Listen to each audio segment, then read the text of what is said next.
Welcome to Wrestling Hill Talk, where we talk all things wrestling, old and new. I'm your host, Stevie. We got Chuck, Dr. Nick, Ben, Roger, and Will. How's everybody feeling this week? Feeling great. Good. Living the dream. Well, Summerslam has came and gone, so we'll be talking about that for a couple of minutes. And, we got preseason week 1 of football. The Hall of Fame game was last Thursday, and now tomorrow, officially, it's week 1 of preseason. So I'm pretty excited personally about that. But me too. What's up, Michael Beret? Welcome in, everybody. Big Mike. Big Mike. Michael Borat. I'm just kidding. That's a nice 24/7 belt you got there, Roger. Thank you. It's one of my newer belts I got. Yeah. Well, if you ever see me in a Walmart with a referee, man, you better watch out. Hey, right. Come on with it. Come on with it. Get you into Walmart, man. Hit you with those rollbacks. I'll either that worked out better than I thought it would. I'll get you in the sharpshooter, or I'll cheat and use a bottle. There you go. A bottle? I'll come by with the crop duster. Yep. That's it. I'm out. I'm tapping. Yep. That's it. That's a finishing move all by itself. Nick, are you drinking a Budweiser? No, it's Barks. Oh, the root beer. Yeah, it's got bite. Budweiser don't look silver like that. That looks more like a Coors Light. Well, honestly, though, it looked like it had a little bit of red on it when he first opened it, and I was thinking the red dog on it from Barks. Well, yeah, I know that, but cut me some slack, man. I really thought he was drinking a Budweiser. Come on, man. You're a beer connoisseur. You shouldn't have to ask those questions. Yeah, actually, I was thinking about drinking some Sam Adams today. I got some left over from SummerSlam. Unfortunately, SummerSlam was pretty good in comparison to what I thought, so I had some beer left over. I didn't need to get through the whole show, A lot of people said some really negative stuff about SummerSlam, but I really enjoyed it. And honestly, I think I've watched every single event so far this year, and it's the first time in many, many years that I can truly say that. And I really enjoyed the card. And, I really enjoyed that Brock Cody match a whole lot more than I thought I would. And, of course, Roman and Jay was pretty good too. So, yeah, the only thing that I saw negative out of it was the Ronda Rousey Shayna Baszler match. That was one of those Dr. Nick talks about go take a dump matches. Yeah. Yep. Yeah, I think they should have had the Becky and Trish on there. Yep. I think that would have been a lot better than that quote unquote MMA style match. Yeah, no, that was just kind of stupid, man. She roundhouse kicked her in the face like 5 miles per hour, so they probably barely even did anything. Yeah, but I mean, they did have some potato shots in there. That knee to the face probably went a little harder than they wanted. I watched the whole match. Honestly, it was only 10 minutes, I think. Well, the thing is, where do you go from here? Well, she's gone. Supposedly she's leaving. Yeah, that's right. That's right. She is going back to UFC. Yeah, there was talk she's going back to UFC. So she just wanted to kind of put over Shayna before she went.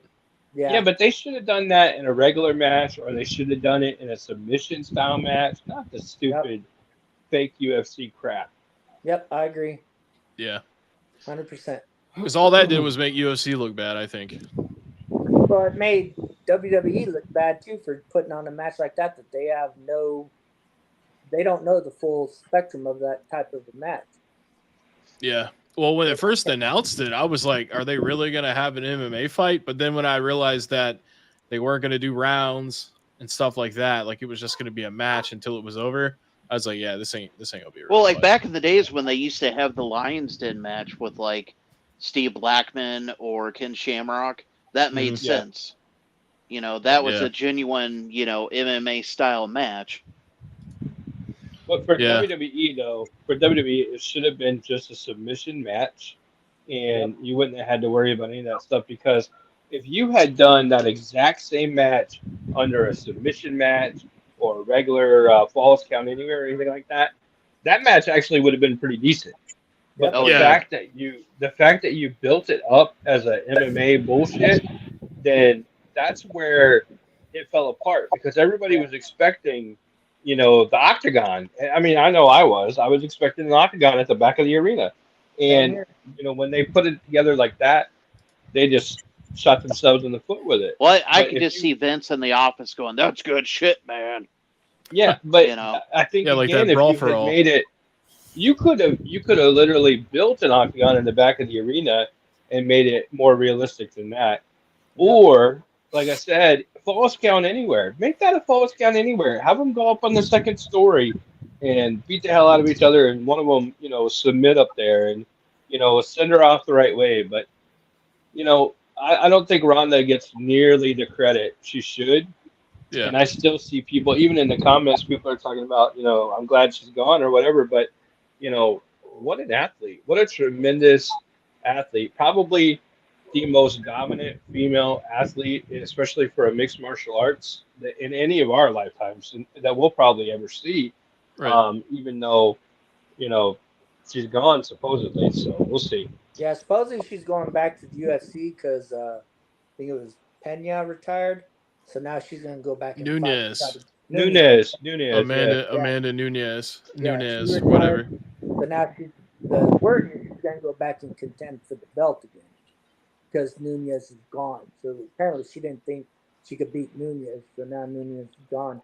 So she's coming. Well, but you know what though? Sometimes, especially in that mixed martial arts and all that, people get inside of each other's heads. Look at Brock Lesnar. His last couple fights in UFC, he should have really won for sure. I mean, if you go back and watch those. That last one where he caught a Vicky Turtle. Diverticulitis. That's one. Thank you. Yeah, he was sick. Yeah, he was straight sick, and that kick to the gut, that was it. He was done. Yeah. So he. But you look at events like that though. I think sometimes you remember he had taken a loss, and then once you take that loss and you're Brock Lesnar, I think you have this, mental defeat already in your mind, thinking, I thought I was going to go out there and destroy this person, and now I'm taking the defeat. So I think once you get that loss under your belt, it's the same thing in reality, man. Day-to-day life, if you're going through your day-to-day life and you take a loss in life, you're going to do everything in your life not to take that same loss again, whether it be, financially, in a relationship, anything. It could be an ass whooping. You could have taken an ass whooping, and you don't want to take that ass whooping again. But more than likely, in real life, you've taken an ass whooping, with a job or a girl or something like that. You don't want to go through it again. And it's the same mental total thought process. sense because I kind of an offshoot of that. I don't know how true this is, but the story goes is Paul Orndorff beat the shit out of Vader before he left WCW. Apparently, they got into a little scuffle. He beat the shit out of him with a flip flop and embarrassed him. And then he went to the WWF. Everybody that said when he arrived there, it's like he lost his confidence. He was a shell of who Vader was before that. And I can honestly see that because you go from a guy in Japan that literally could just beat anybody, a big monster, to, what he ended up being after, him and Shawn. I could see that. Anybody who has that presence of, beating everyone, you get that one loss and you're like, wow, can I still do this? Well, you look at Mike Tyson against Buster Douglas. 1992, 93, 94, Vader. Compare any of those years of Vader, Big Van Vader, to 1996 Vader. They're not even the same guy.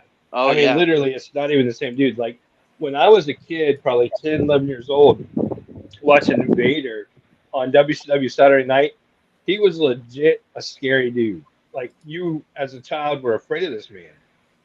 But then in '96, everybody's whooping his ass in WWF. Yeah. I think the match with the women's match with Bianca and Asuka and who was the third? Charlotte Flair. Charlotte Flair. I was not surprised the way that it went. I guess I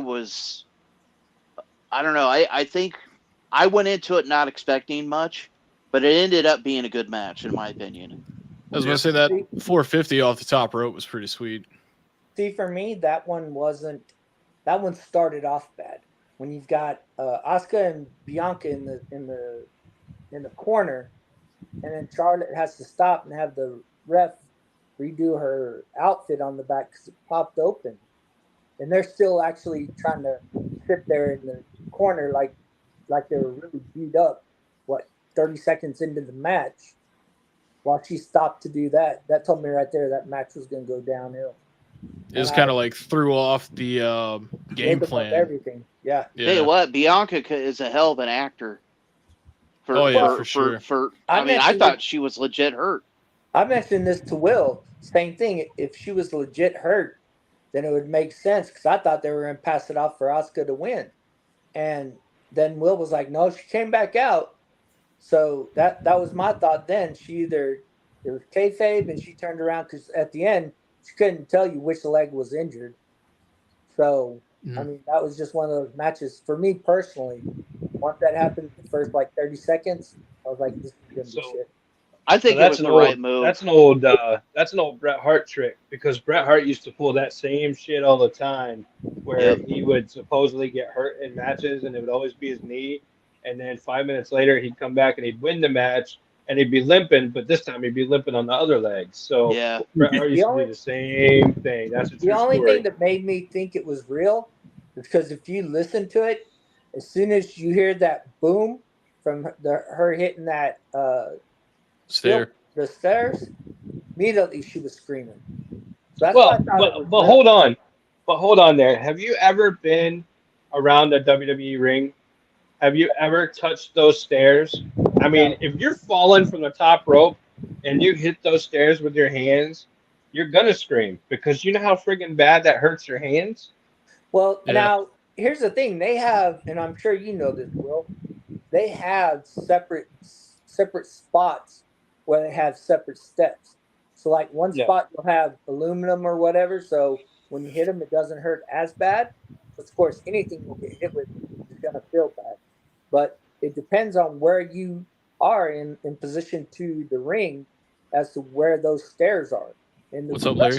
No, but you still have WWE, you're absolutely right about that. WWE has come a long way with steps because, now they're all hollowed out and stuff. When you grab them, you pick them up, they're all hollowed out, right? But remember back in the day when they were throwing Mankind and The Undertaker and Bret and Lex and all those guys into those steps? And then the steps would barely move because they were legit big-ass heavy metal steps. And that's how you know which ones they'll throw each other into because they'll hit it and they'll knock the steps off. But then there's some that they hit. Usually it's on the back by the announcers, or like I said, they shift it around where they'll get hit and it doesn't budge at all. And then you get back in the golden era, they were either wood or the blue solid steel. Yep. Yeah, and that shit didn't move at all. Oh no, at all.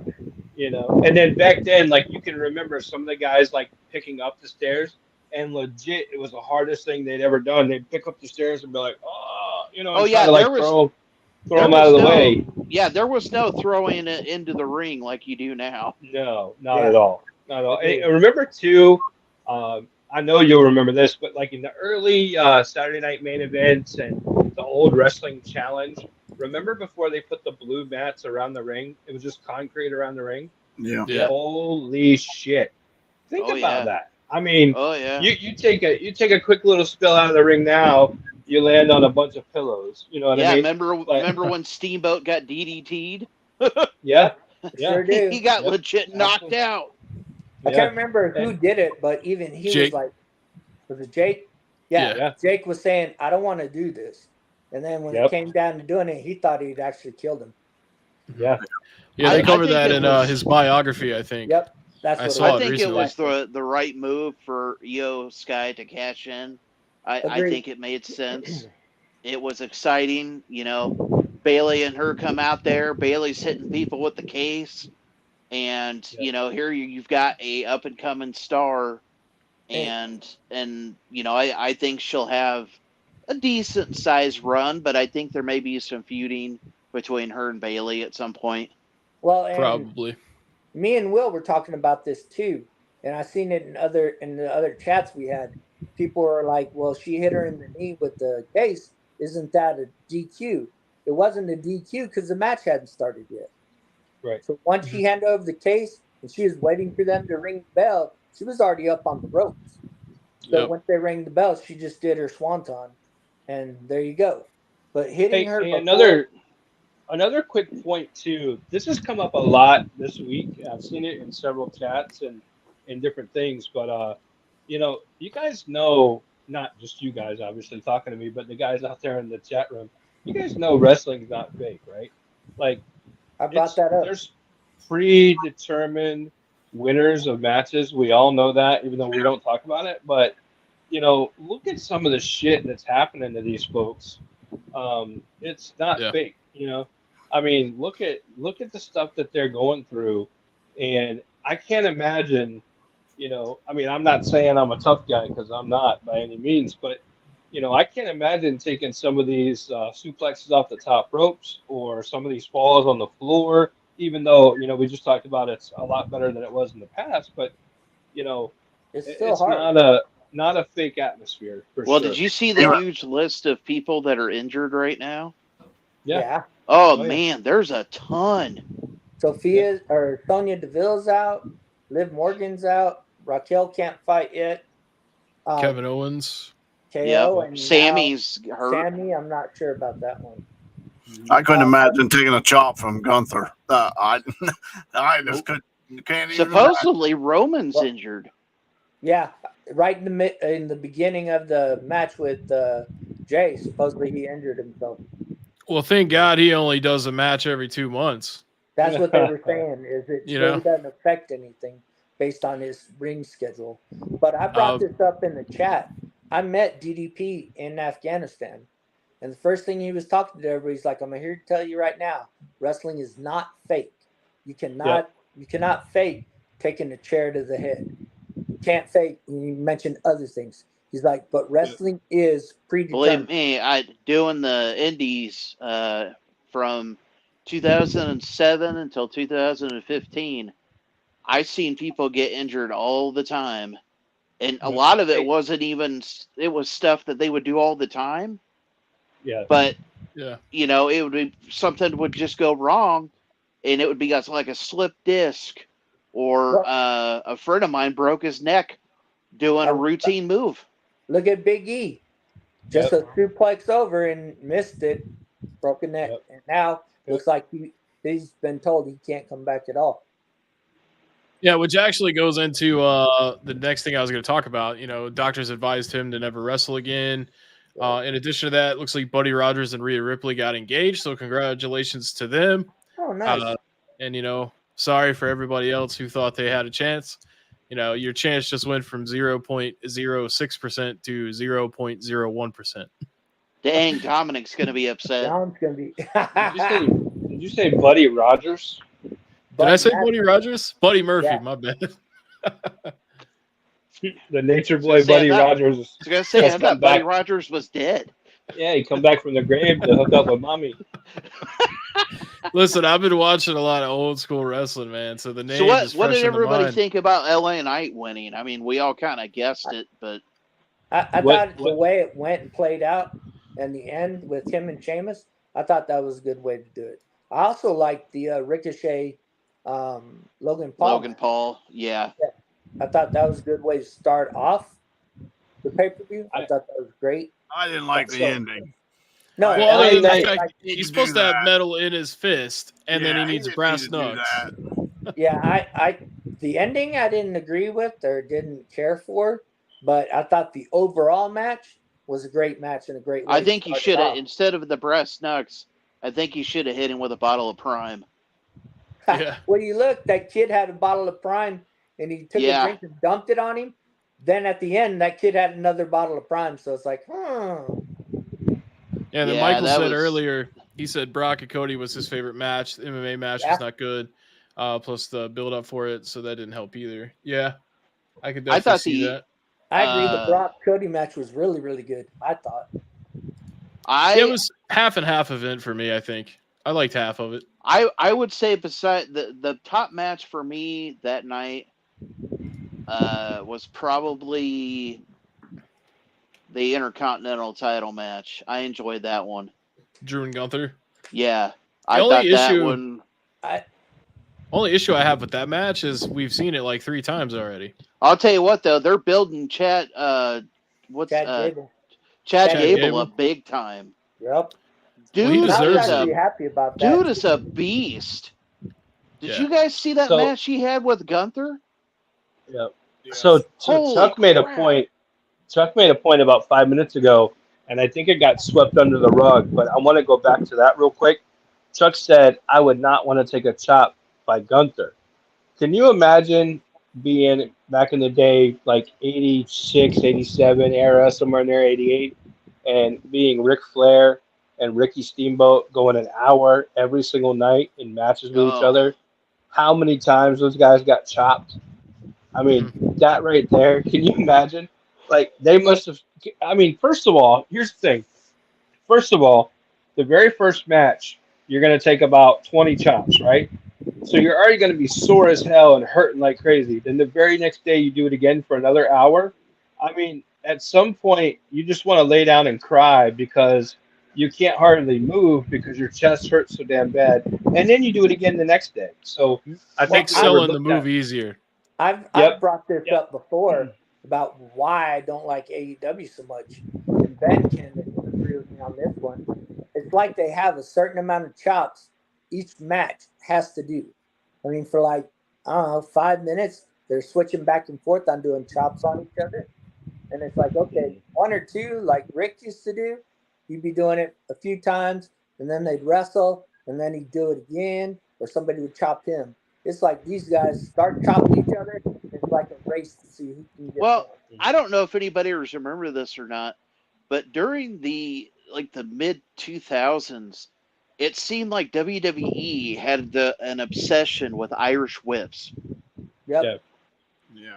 I was like, why? What? I was sitting here one night years ago watching. I'm like, there's so many Irish whips in this match. I feel like I'm at Starbucks. Yep. I mean, it was just boom, boom, boom, and it would be on the same card 5 different times. Yeah. But here's something. Nobody ever in the history of wrestling took an Irish whip like Bret the Hitman Hart, ever. Oh, dude would sell that like crazy. Nobody ever took one. That dude would run head on, face first, head on, chest first, right into the turnbuckles, and then he would hit, and he would like grab his chest and be like, "Oh!" like he had been shot. You know what I mean? So I think the only other person that did it, but Sean did it just to be a prick. He would oversell on purpose. The flip. Oh yeah, the flip. Yeah. Hey, I love those flips though, man. I don't care if he was overselling or not. That shit was entertaining. Rick did the same thing. Flip over the ring post onto the border. The apron. The apron. He did the same thing, and he sold it great. But you knew it was going to happen at least once a match. Yeah. Someone said earlier. Who actually? He said Hardcore Holly's chops are better than Gunther's. A lot of people forget Hardcore Holly was a freaking badass, you know? Yeah. I don't know if I'd say that because the people didn't sell it. You couldn't see the marks as well as you do from Gunther's. So who won the pay-per-view picks? Who was the winner out of that? You know, I didn't even have time to tally it up, to be honest with you. Probably Chuck, man. I had 5-3. I think so what did everybody 8? What did everybody think about Jay and Roman? I liked it. I enjoyed it. I called it last week when we were talking about it. I said Solo's going to interfere, and then if Jimmy comes back, whose side is he going to be on? And he showed. You're right. On Roman's side. I'm done with it.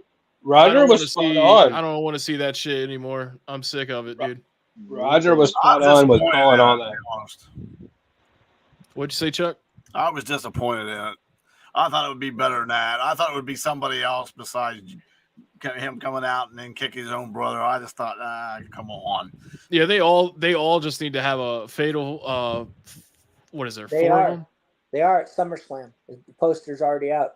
It's Roman, Solo, Payback. and Jimmy. Isn't Payback the next one? Payback's the next one, but the poster, they've already put it out. Somebody put it out in the chat. The poster for SummerSlam is another tribal court or tribal. You sure it wasn't Survivor Series? What did I say? You said SummerSlam SummerSlam. at first. Oh no, I thought Payback was next. Survivor Series. I'm sorry. Okay. Yeah, my Okay. apologies. Survivor Series. It's got the So all the way into November. poster I saw said it. Hold up. Is it a 4-way for the title? I don't know if it's for the title, but it's a 4-way. It says it's a tribal match or whatever they called this one. Same thing, but it's 4 of them. All 4 of them. Yeah, the next one is Payback.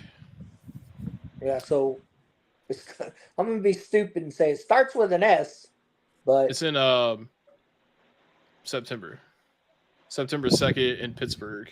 yeah. I don't give a shit poster. anymore. I mean, I don't care about the tribal shit anymore. Like Sammy should have won the belt, and that should have been the end of it. I don't give a shit about the rest of that. Yeah, they are I'm with you. overplaying it a little. But me and William were talking about this. Jay and Jimmy are not good singles wrestlers. Now you're going to go and end up somewhere throwing in Jay versus Jimmy. And the thing with that is they both know each other so well. Is that going to be a good match or is that going to be a very boring match? Should be very good.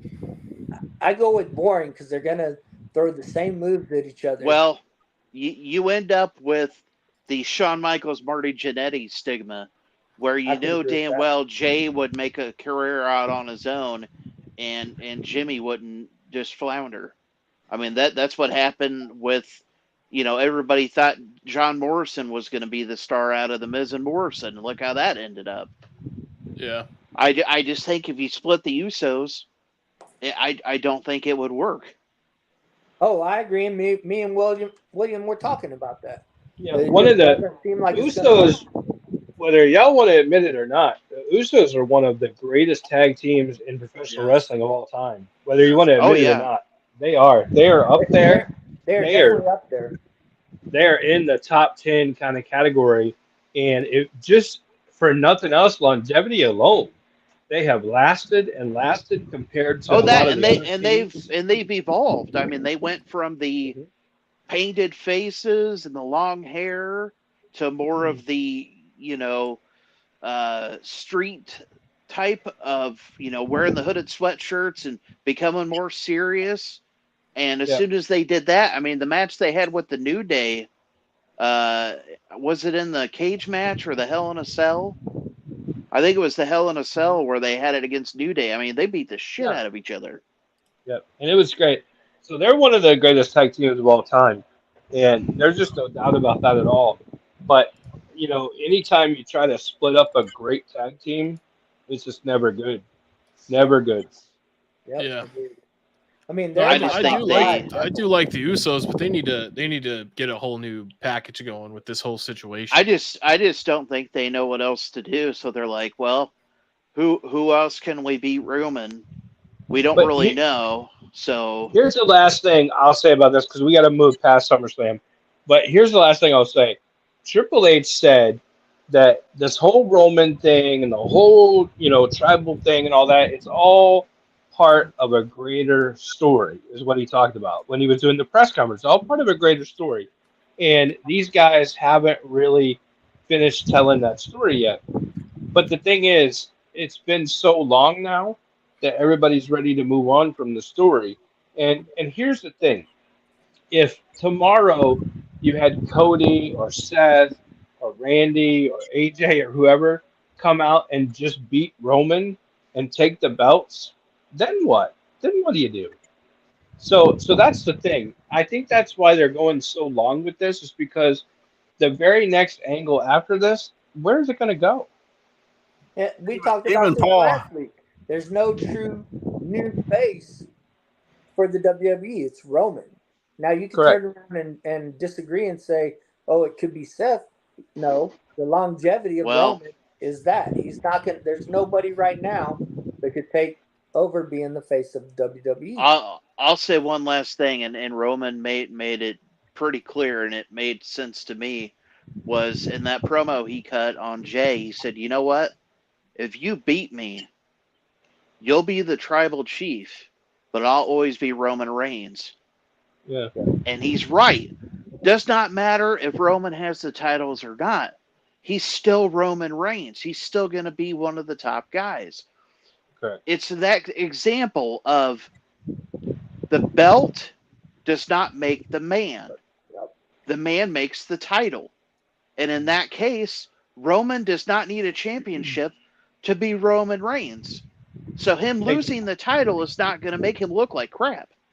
Correct. Hey, Chuck, what were you going to say? If you watch the after the matches and Paul Heyman was talking, he said it was the bottom of the third. We've got a long way to go. Yep. Yeah, absolutely. Absolutely. Yeah. Well, they better make it better. Or get someone else involved, like bring in Rikishi or something, because, I mean, damn. Yeah. They don't do that. Well, here's the thing, though. Here's the thing with that exact thing is they better make it better. But I've never been in many, many years as tuned in as I am now. That's true. So, I mean, they're getting what they want. They're making people tune in and watch it because, now you're wanting to see what is going to happen.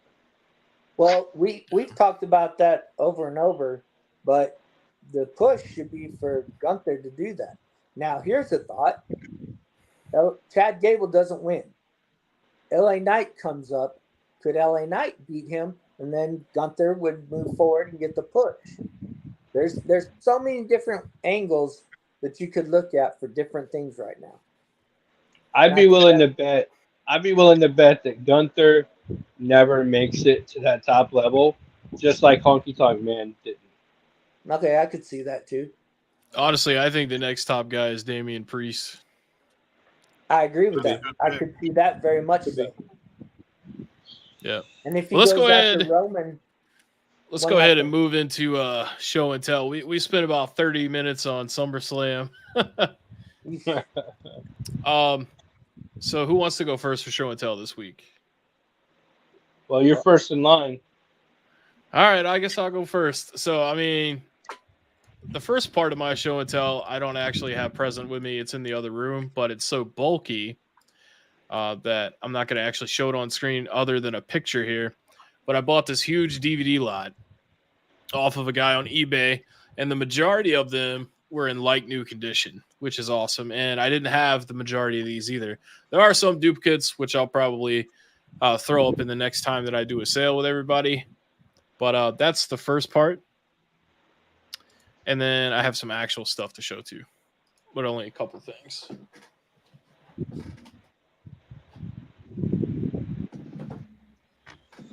Oh, goodness. All right. So, 2 more DVDs that I got off a bin. I got the Bobby Heenan DVD. Oh, yeah. Which I'm excited to watch. And then I got Rey Mysterio 619, which I think I have 2 copies of this now because I think it was also in that lot. So that's all the DVDs I have. I'm Next up, you have that Ray 619 is. Yeah, I'll let you know. Definitely. I bought a Trevor Lawrence pop figure because I like Trevor Lawrence, not necessarily the Jaguars, although they have. Why do you feel the need to explain why you bought it? Don't get extra credit. Exactly.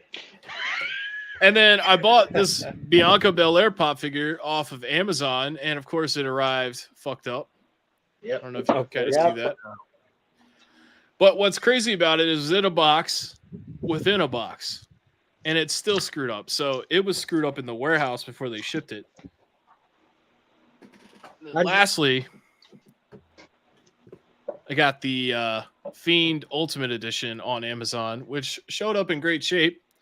which is ironic because I don't keep these sealed anymore. Oh, I gotta go get that. Yeah, I think it was like $17. Just so you know, I'm really proud of you for not keeping those sealed anymore. Thank you. I tell you Just what, so man. you know, I'm not.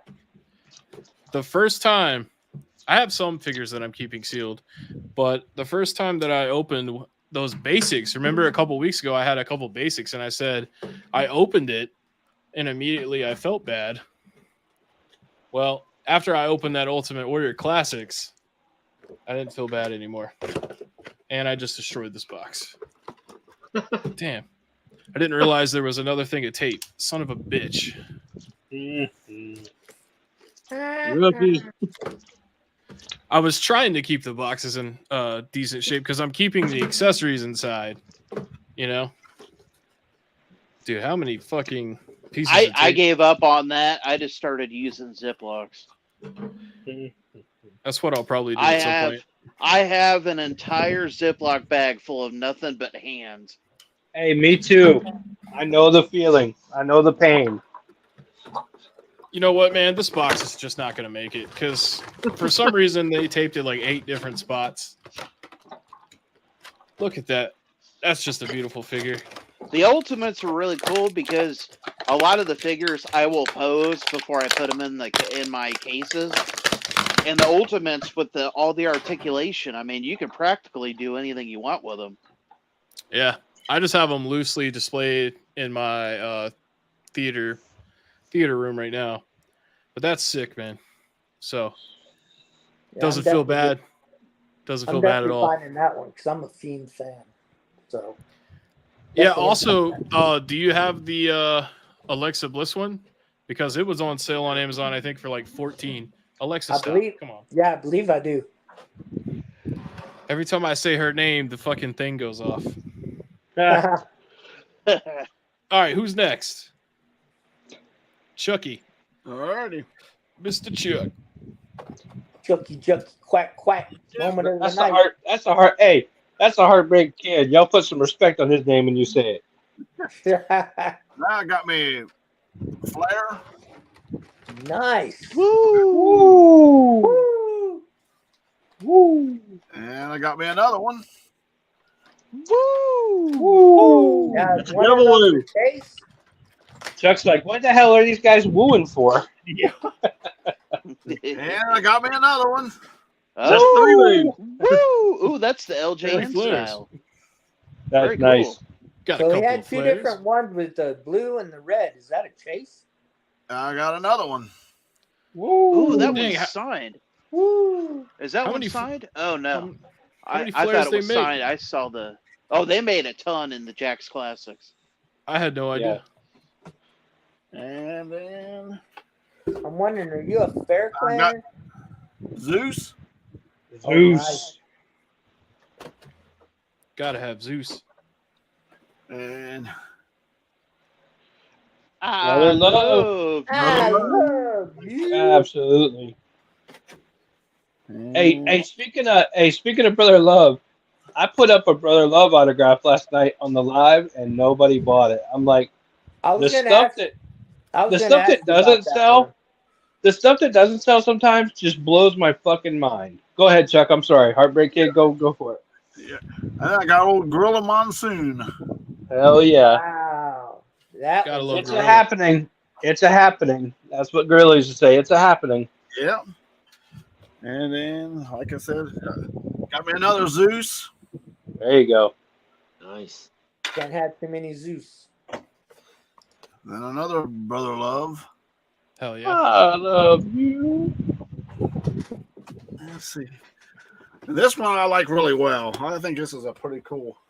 It's Terry Funk and Mick Foley?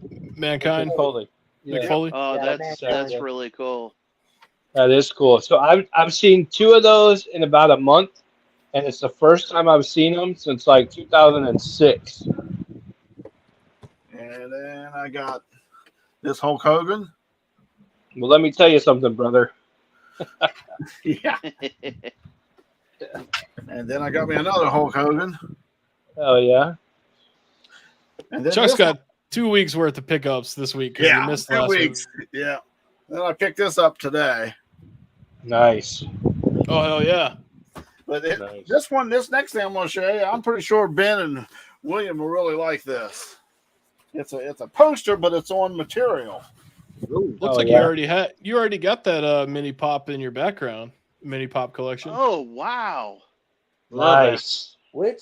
that's really cool. So that's Rumble. That's Rumble 91. That's Yeah. Rumble 91 is the event. That's awesome. And that'll do me. Wow. It's pretty good Yeah, pickup, Chuck. Pete. Chuck's whooping ass. So real quick, Chuck, out of all the ones you just collected, which ones do you like better, the classic superstars or the elites? Classic superstars. The boxes are cooler. Yeah, see, I'm a big classic superstars fan too, and but ironically, I don't think I have any. But I noticed somebody had this week. The one I would love to get that I saw was the Bruiser Brodies, and I think it's come down on some price because it was expensive. But now a lot of those classics are becoming really expensive. But Oh yeah, they've a lot of those ones we just skyrocketed. had are I'll some tell you what, exclusive. I got a friend that he just got this big collection of those from somebody was collecting. I'll tell you what, if I find one, I'll send it to you. Let me know. Nice. Yeah. Thank you. So real quick. just for the record, Chuck just hit every one of us with some sweet chin music. Yep. Check it out, man. I put the jacket on it, man. That's soft good. Very nice. Hey, That's all. now That's do all that I'm one gonna more have him thing. display. All right. I got one more thing. I What got you- me an Abdullah the Butcher fork. Nice. Oh, Signed it. He even signed it for me. That's Nice. awesome. Oh my gosh. I just That's a rare piece I'm right fully there. caught up on Dark Side of the Ring now. So I watched Abdullah today. Yep. Bam Bam, Marty Jannetty, Bash at the Beach. I watched all that today while working. All right. I got two questions. One's a silly one because I'm starting to open. When it comes to the soft goods, does it fit over the arms or the legs, or do you got to remove an arm and leg and then put it on? How's that work? Well, I just put this on and it was kind of a bitch, but I basically had to like turn his arm like almost completely Okay. back like that. You don't Well, remove if the arm if it's an ultimate, the arms pop off. yeah. Okay. Well, yeah. I don't want to break them. That's why I always was wondering. So here's the thing. Probably would have made it a lot easier, but I just Well, I did like it the hard I've way. found for some of the soft goods, it's sometimes you almost feel like you're gonna break it, but like what I do is like what he said. I kind of like put it. It's almost like this, where you have to like maneuver their arm. You know, Yeah. it always reminds me of like the zombies during the Thriller video. They're like it. Now what See, I'm afraid I'm gonna break it because then it's a bitch to get them out of the plastic, and I'm afraid when I'm sitting there trying to get them out of the plastic, am I gonna break it? And that's what I was wondering about the accessories, like with the soft goods, the shirts or the swapping stuff out. If the arms or legs came off and you just put it on that way and then attached it back on, or if you leave it attached and you just put it over. So nothing breaks your heart more than breaking a figure, because like this right here is a 1982 Rimco Ric Flair figure, and this whole arm right here, that arm right there, it's shattered, absolutely shattered. I had to glue it and put it back on. It doesn't move, but you can see right there where it came off. Yeah. 1982. This thing's 41 years old, and the arm just like shattered like glass when it came off. Now Feels bad, man. What you should do, Steve, is put that belt on him. What, the one that came with Eddie? No, the Brit. Well, Yeah, No, because 'cause I don't have one of the Bray. Universal titles yet. okay. This But, isn't the Bray if that I came. do, I will. This isn't the Bray that came with the Fiend belt. This is the newer Ultimate Bray. Yeah, it just came with it came with that jacket and it's got a couple of heads and a couple of hands. Gotcha. I found Ben for the t-shirts, especially for the A couple of elites. heads. You pop the head off and just slip the shirt over it. Okay. That usually works. I'm asking because I noticed, for example, the Ric Flair's Series 92 comes with the Four Horsemen shirt. And, of course, Yeah. I'm trying to go back and collect a lot of the older WCWs. So, like the Arn Anderson, the Tully Blanchard, stuff like that were in the Hall of Fame pack, but they didn't have no extra accessories or shirts. It was just their body with their trunks. So I was like, oh, that'd be cool to throw the Four Horsemen shirt over that because the Ric Flair with the Four Horsemen shirt's like $10. So I was like, okay, I can have a lot of extra Ric Flairs, but I can get that shirt for like $10 and put it over an Arn Anderson or a Tully or the Lex Luger or somebody like that. Yeah, I'm really excited. This might be my favorite Ultimate that I have now, but I don't know. It's kind of hard to say. Michael says when he has trouble getting the arms and legs off, he soaks it in hot water for a minute. Mike will be playing with his Ultimates in the tub. So, hey, wait a minute though. Soaking figures in hot water is an old NECA trick. That is an old NECA trick because NECA figures, probably 10 years ago, when you first got them out of the package, you couldn't hardly move the features on them. I mean, they were so stiff, and they would break. NECA figures would break like that. But you heat them up either with a blow dryer or hot water or whatever, and all of a sudden they just move all over the place. You got to warm them up, man. Mm-hmm. Buy them a drink first, you know. That's right. What you got for us this week, Dr. Nick? All right. I thought Ben was before me. Nope. No, on my screen I got me, Chuck, Dr. Nick, then Ben. Oh, okay. Never let Ben go first. He'll do it. All right. So I got some Lucy's. I got a friend of mine sent me over these. I got the new Solo Sequoia. And nice. I've got the Rock concert, Ruthless Aggression Rock. Nice. I love the belt buckle they included on there. Is that one also came with the guitar too, right? Came with the guitar.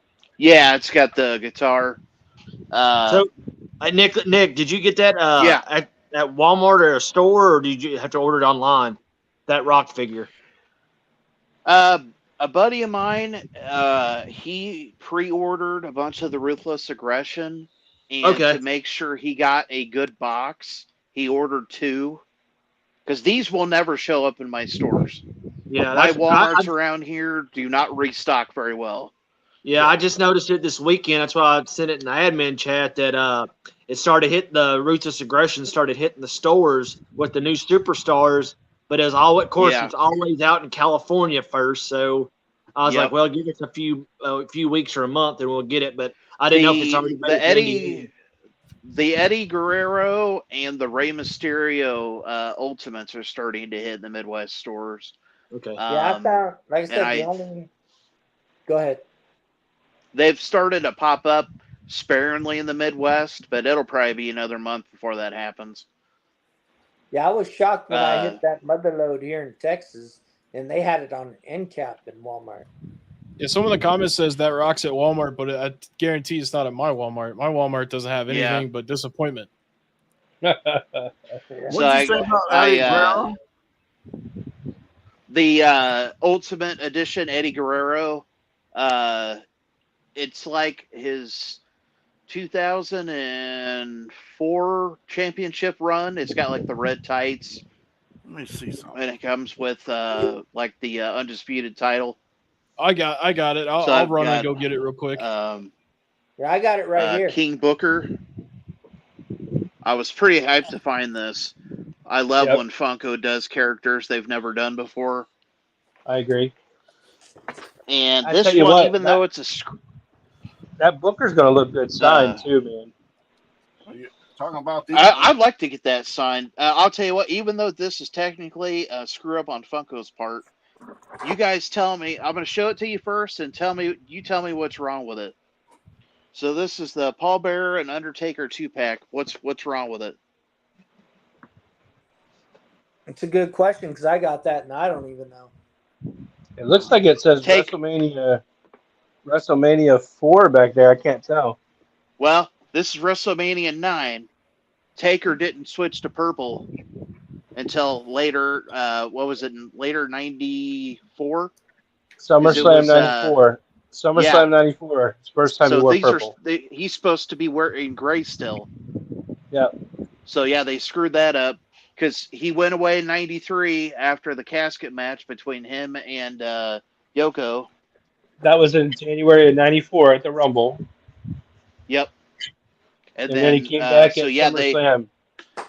Yep. Came back at SummerSlam '94 wearing the purple. They effed that one up. Yep. Yeah, so that one he would WrestleMania 9. He would have faced the Giant Gonzalez. So yeah, he was wearing gray. Yeah. Yep. I got the since I love Hogan obviously, and I have to have every Hogan there is.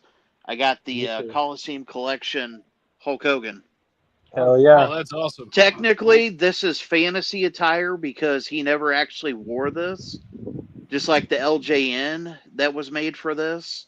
He apparently LJN just kind of, they had a red shirt version and a white one. I did not know that Hogan never wore this. Are you sure? I didn't know it was a yeah. The word I got is Hogan never worn this. So here's where a lot of the confusion comes from on that, right? So that match right there was not the one that took place on Saturday Night's Main Event, even though they have it kind of posed as that was the match.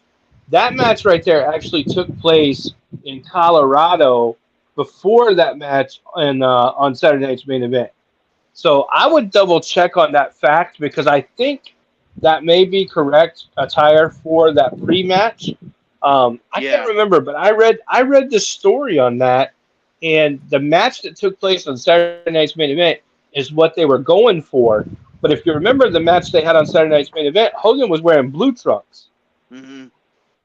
But I think like a month before or something like that, they had that match in Colorado, and that I think is what that's actually going after. I remember reading a story. We're going to have to do some research on that, but I remember reading a story about that. Well, that and they screwed up on the color of the title. The strap is black instead of green. Yeah, that's it's supposed to be green. Yeah. You got that Undertaker Paul Bearer at GameStop, right? Yeah. Yes. I got mine. GameStop exclusive. Yep. I actually got to go into GameStop this past weekend, and they had a crap ton of pops that I don't have yet, but they wanted $15 a piece for them. That's crazy. Really? They only charge $9 at mine. Dang. Yeah, they were like any of the GameStop exclusive ones are $14.99. That's stupid. Wow. So probably this was a screw up on Ringside's part. I didn't even have to pay for it. They sent me 2 of these. Holy shit. Nice. It's an amazing ultimate, but I didn't need I opened the box and I'm like, all right. So I got which one's those. that, Nick? The Andre. The Andre the Giant. And it's really cool because it's got the catalog merch shirt in it. That he never wore the shirt, but it's still cool. I need that ultimate. I gotta find me one. I got Elite 104 AJ Styles because I have every AJ Styles. I got Ultimate Seth Rollins. Nice. I'd put the soft goods on that one. Mm-hmm. Yep. Pat McAfee. Oh, hey, you had a big ringside order, huh? And this right here, this figure I have been waiting for the longest time because before I even show you this line that they did was just non-existent in my area. Apparently, not a lot of people got them anyway because it was essentially the Build-A-Figure Sheriff Shawn Michaels. And it had Jake, Stone Cold, Ricky Steamboat, and I forget who the 4th person was. Harley. King Harley Race. Well, thanks to the Greatest Hits line, I finally have King Harley Race. There you go, man. I've been wanting this figure, but I was not going to pay up for it. I mean, people were wanting like $150, $200, and they started showing up in Canada at the Toys R Us up there. There was different Canadian variants, but yeah, when they announced the greatest hits version of this, I was like, heck yeah, because I mean, I don't care about the rarity. I just wanted the figure. Yep. But that's mine. Nice. That's a pretty good amount for 1 week, man. And you got that Barks. Yeah, Oh, here's yeah. the Eddie. You see how they did the belt, man? It's just loose. Oh, It it's doesn't even huge. Well, tell me, look at Eddie was big during that time. Tell me that torso is not too big. I mean, the torso is big. The waist is the issue here. You know, Like it's misproportioned. He's got a skinny waist and he's got Can't this make it huge sit. torso. you'd have to wear it all low like that. You know, that's Yeah, but around his ass. I think a lot of that, though, like we talked about, I think a lot of that is because they actually designed that belt for Brock. I think Yeah. was the issue, and they just re-sent out the same belt basically. I tell you who this belt would fit on, probably. Old Bray Wyatt. Nah, it looks Yeah. like it's too small for him. But yeah, I think I've seen somebody had it displayed like him like bent down like on his on the knees or whatever with that droppable hips, and then like how he did his pose, and then they had the belt around and it fit fit better. But then I saw somebody put they said they wedged a hand in between the belt and his wrist or his waist, and it would hold it better. But yeah, I even Mattel tried has to like made kind of two do it. different.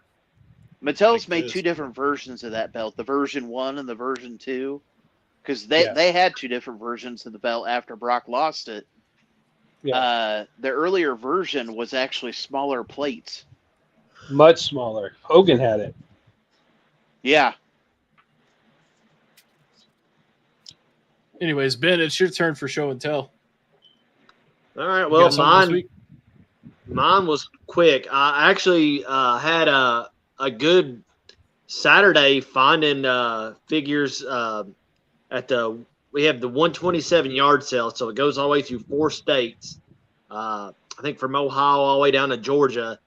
So I found a lot of stuff I showed on Tuesday, and then the ones I decided to keep, of course, I'm going to open them. So this was the Retro Fest Ric Flair. Of course, as you can see, the box was beat to hell. So I got it out tonight, and then I added the big gold to it. Woo! Got to, Woo! man. So I got he's got the big gold, and then I found I'm gonna start collecting these because I'm becoming a big Diamond Dallas Page fan. Just the older I've got, and then right now in WCW, he's like I said, right now his career is starting to take off. Now I'm starting in '98, but as you can see, I got the bobblehead, and of course the box from like 1998 was kind of beat up already too. And I was kind of bummed because they had the cool inserts in the back, but as you can see, they were kind of bent too. And it was in the plastic, so it's still good. But I'm gonna not take it out yet because, of course, it's actually pretty heavy. I got the bobblehead of the DDP, and then I'm planning on getting the other 3: Sting, Goldberg, and Hogan. I've had them in the past, but I never owned them. So those are that. And then as we're going back today, cleaning out my daughter's room, my sister's boyfriend brought in a box of Hasbro's. And I was like, oh, wow. I mean, I said, yeah, those are Hasbro's. Be careful. And lo and behold, at the very top, I don't think I've ever showed this, but this was a custom. I had a custom Sting made from the Great American Bash. Oh, that's awesome. That's pretty nice. This is an actual custom. I have this one. I have the Surfer Sting with the Gloob with the blue pants and the orange Scorpion. Then I have the Mega Powers with Miss Elizabeth, Hogan, and Macho. But yeah, I saw this sitting on top. I was like, man, this is pretty sweet. The only thing when it comes to customs is you can't move the action. Can't do the action, move the arms, legs. You kind of that's how it's going to be. Because if you start moving them and it'll break, or like I said, with this jacket on, it could come right off. So I just leave them as is. But yeah, and that's pretty much it. That's all the show and tell I got. I would highly recommend getting that thing encapsulated. Obviously not graded, but I would definitely consider encapsulating that.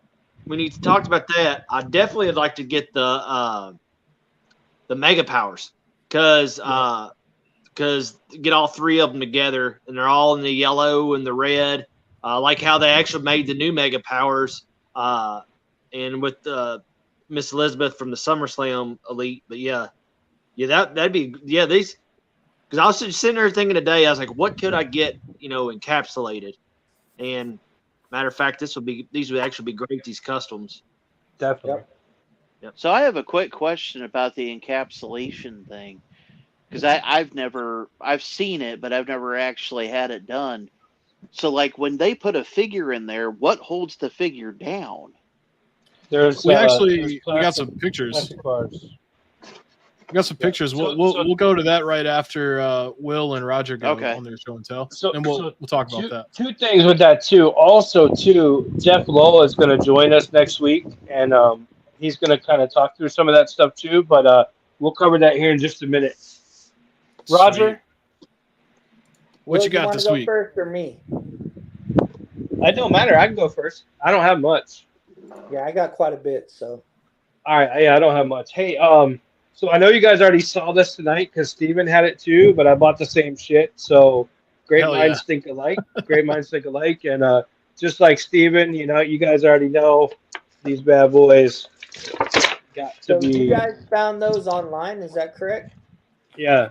Amazon. But Amazon, okay. The thing that Steven didn't show is the second head that comes with the Bray is way cooler than the first head that comes with Bray. And normally I wouldn't dig through the box, but this one here is like way cooler. Nice. Oh yeah, you're right. I mean, I hadn't even paid attention to the second head. So I can't wait to get that one going. But I got that, and then of course, like Heartbreak Kid had earlier, he got the Brother Love. I love you, Brother Love, and I got this one from my buddy, admin Michael Beret. His wife was out shopping. He said, "Hey man, she found 2 Brother Loves." I said, "Yep, please snag it for me." Thank you, admin Michael Bray, for looking out for me. And you know what we about to do, right? No. About to rip this bad boy open. Can't wait to get that one on the display shelf. Brian couldn't make it tonight, but it seems like he probably did the right thing by not coming. Probably. What is that? 3 out of the box so far? Yep, he's taking care of his kid. And then, so those are my Lucy's for this week. I got more, but nothing too major. But the last thing I want to show before we go into Rogers and then we go into some talking about APG is I got this from a buddy of mine. I've had 2. This is the second one I've had in 30 years. And there's just not many out there. And there's a lot of stuff there's not many out there of, but literally there's not many of this out there. It's already JSA certified, ready to go, and it is beautiful, and I absolutely love it. Oh, wow. Dusty Rhodes in the polka dots. You don't see very many in the polka dots. You'll see some of his NWA stuff. You'll see some of his WCW stuff. So this is only the second one. And you guys know how many autographs I go through. I mean, you guys know better than anybody. Yeah. This is only the second one I've ever had in all my time of collecting. So I absolutely love it. That's definitely a PC. Yeah. So I had one before that I bought from a good friend of mine. And another good friend of mine, Kev Buckler, wanted it really bad. So I said, all right, man, just give me, what I paid for it, and here it is, yours. And I thought, man, I'll never find me another one. Then the same guy that I bought the original one from had a second one, and I offered some money on it. I think it was Ben that actually offered him the money on it for me, and he wouldn't take it. He wouldn't take the money that I offered on it. so I had to pass. Well, another good buddy of mine had one. They're just not out there. There's very few with the polka dots out there. So ended up getting it. Glad I got it. It may go up as a main event one day in one of the lives because I usually try to bring everything to the lives first, but I highly doubt it because I love it. Yeah, That's all I got this week. That's it for me. Other than when Roger goes, and I want to talk a little bit about APG. Hey, real quick, you know what Dusty's thankful for? His polka dots. Right. That's right. Oh, and also I got a request in the member chat to give you guys one of those. Man, woo, my God, Gene.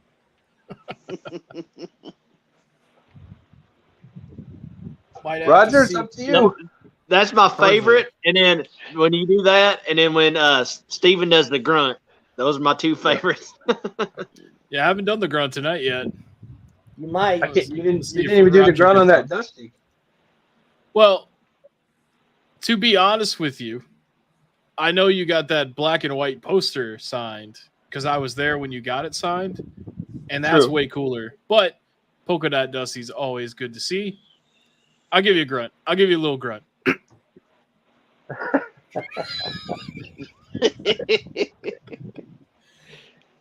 All right, Roger.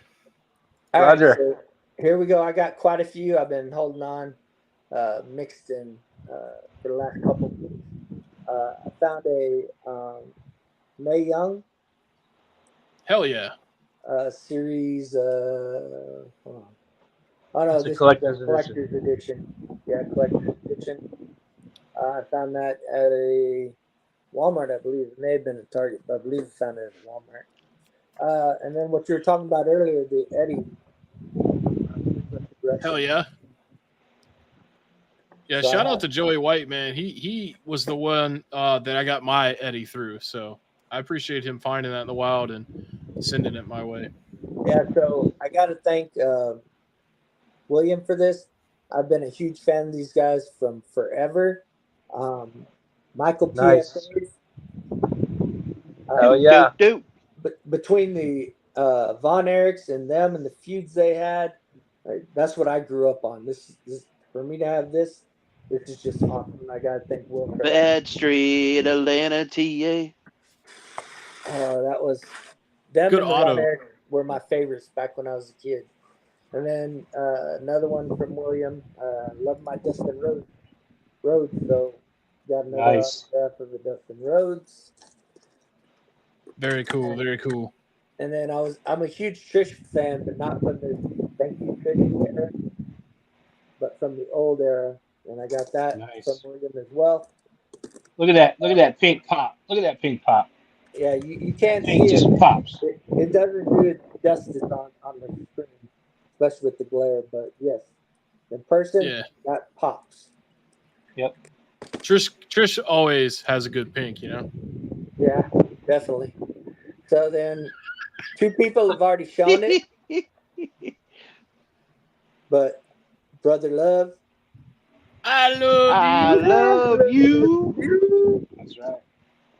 And then first time up, Shotzi. I'm a huge Shotzi fan. Mm-hmm. Hey man, I've seen her multiple times in person, and oh my God, she is gorgeous. Oh yeah.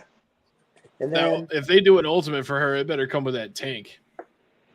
And then that's true. The Ultimate Ray found that. Now the story behind that, I found Ray and Eddie the same place at the same time, and they were hidden. So somebody knew what they were doing. They were trying to actually come back, and I just happened to have learned from what the Mrs. does, and she'll look everywhere underneath and everything, see if anything's hiding. And those two are hiding on the bottom behind some duels. So I scooped both of those up. So I got that. We were talking about Alexa Bliss. I think this is one of my favorite figures. So that Alexa right there, to me, looks better than the Ultimate. Yeah. Agreed. And me and you talked about this. I asked you if I should get the Ultimate, and you're like, nah, I'll pass. And because of this, I agree with you. It's got Lily. Yeah, I like that one. Yeah, I love Yep. it. Now, isn't that the only Alexa that has the Lily doll? Yep. Yeah, I believe so. Oddly enough, they should have included it with the Ultimate, but they didn't. So just to get this out of the way, because everything's lined up differently, found me a Roman. Oh yeah. Wreck everyone and leave. And I found this, and I'd never seen this before. King Wood. Yeah. That's a couple months ago. Series 97. I mean, yeah, it says it right there, but yeah, Series 97. I'd never seen that one before. So I saw That's it. when he won that King of the Ring tournament, and then Roman Reigns beat him for it, and then stomped on the crown. Yeah. Now I've heard people talk about this one before, but Chainsaw Charlie. Yep. I love that one. That one's awesome. Terry Funk. Terry Funk. Yep. I love Mr. Funk. I need to get that Eddie Ultimate, or not Eddie Ultimate, the Ray Ultimate. Yeah, I got that one. That's the one I just showed. Yeah, I know that. I know. Yeah. I was going to say it earlier, but I didn't want to cut you off. Oh, no, you're good. And then from Stevie, I got this Jay Uso. Hell yeah. And because of that one, the reason I told him I got it from him that I wanted it is to go with my Jimmy Uso. There you go. So now I got the brothers right there, which I really wanted. Hey, I know you don't like to open the figures though, but that Build-A-Figure Mr. Perfect is badass. I was just about to say that. I noticed that the Jay has the Build-A-Figure for Mr. Perfect.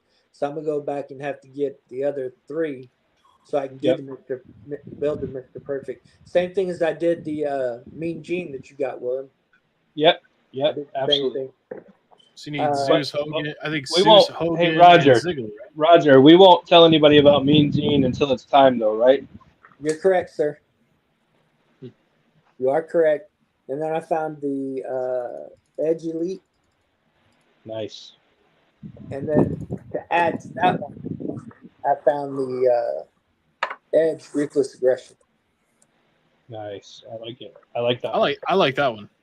Yeah, I like that attire. The belt. And I like the attire. And then I got one for Ben. I haven't shipped it off yet. Nice.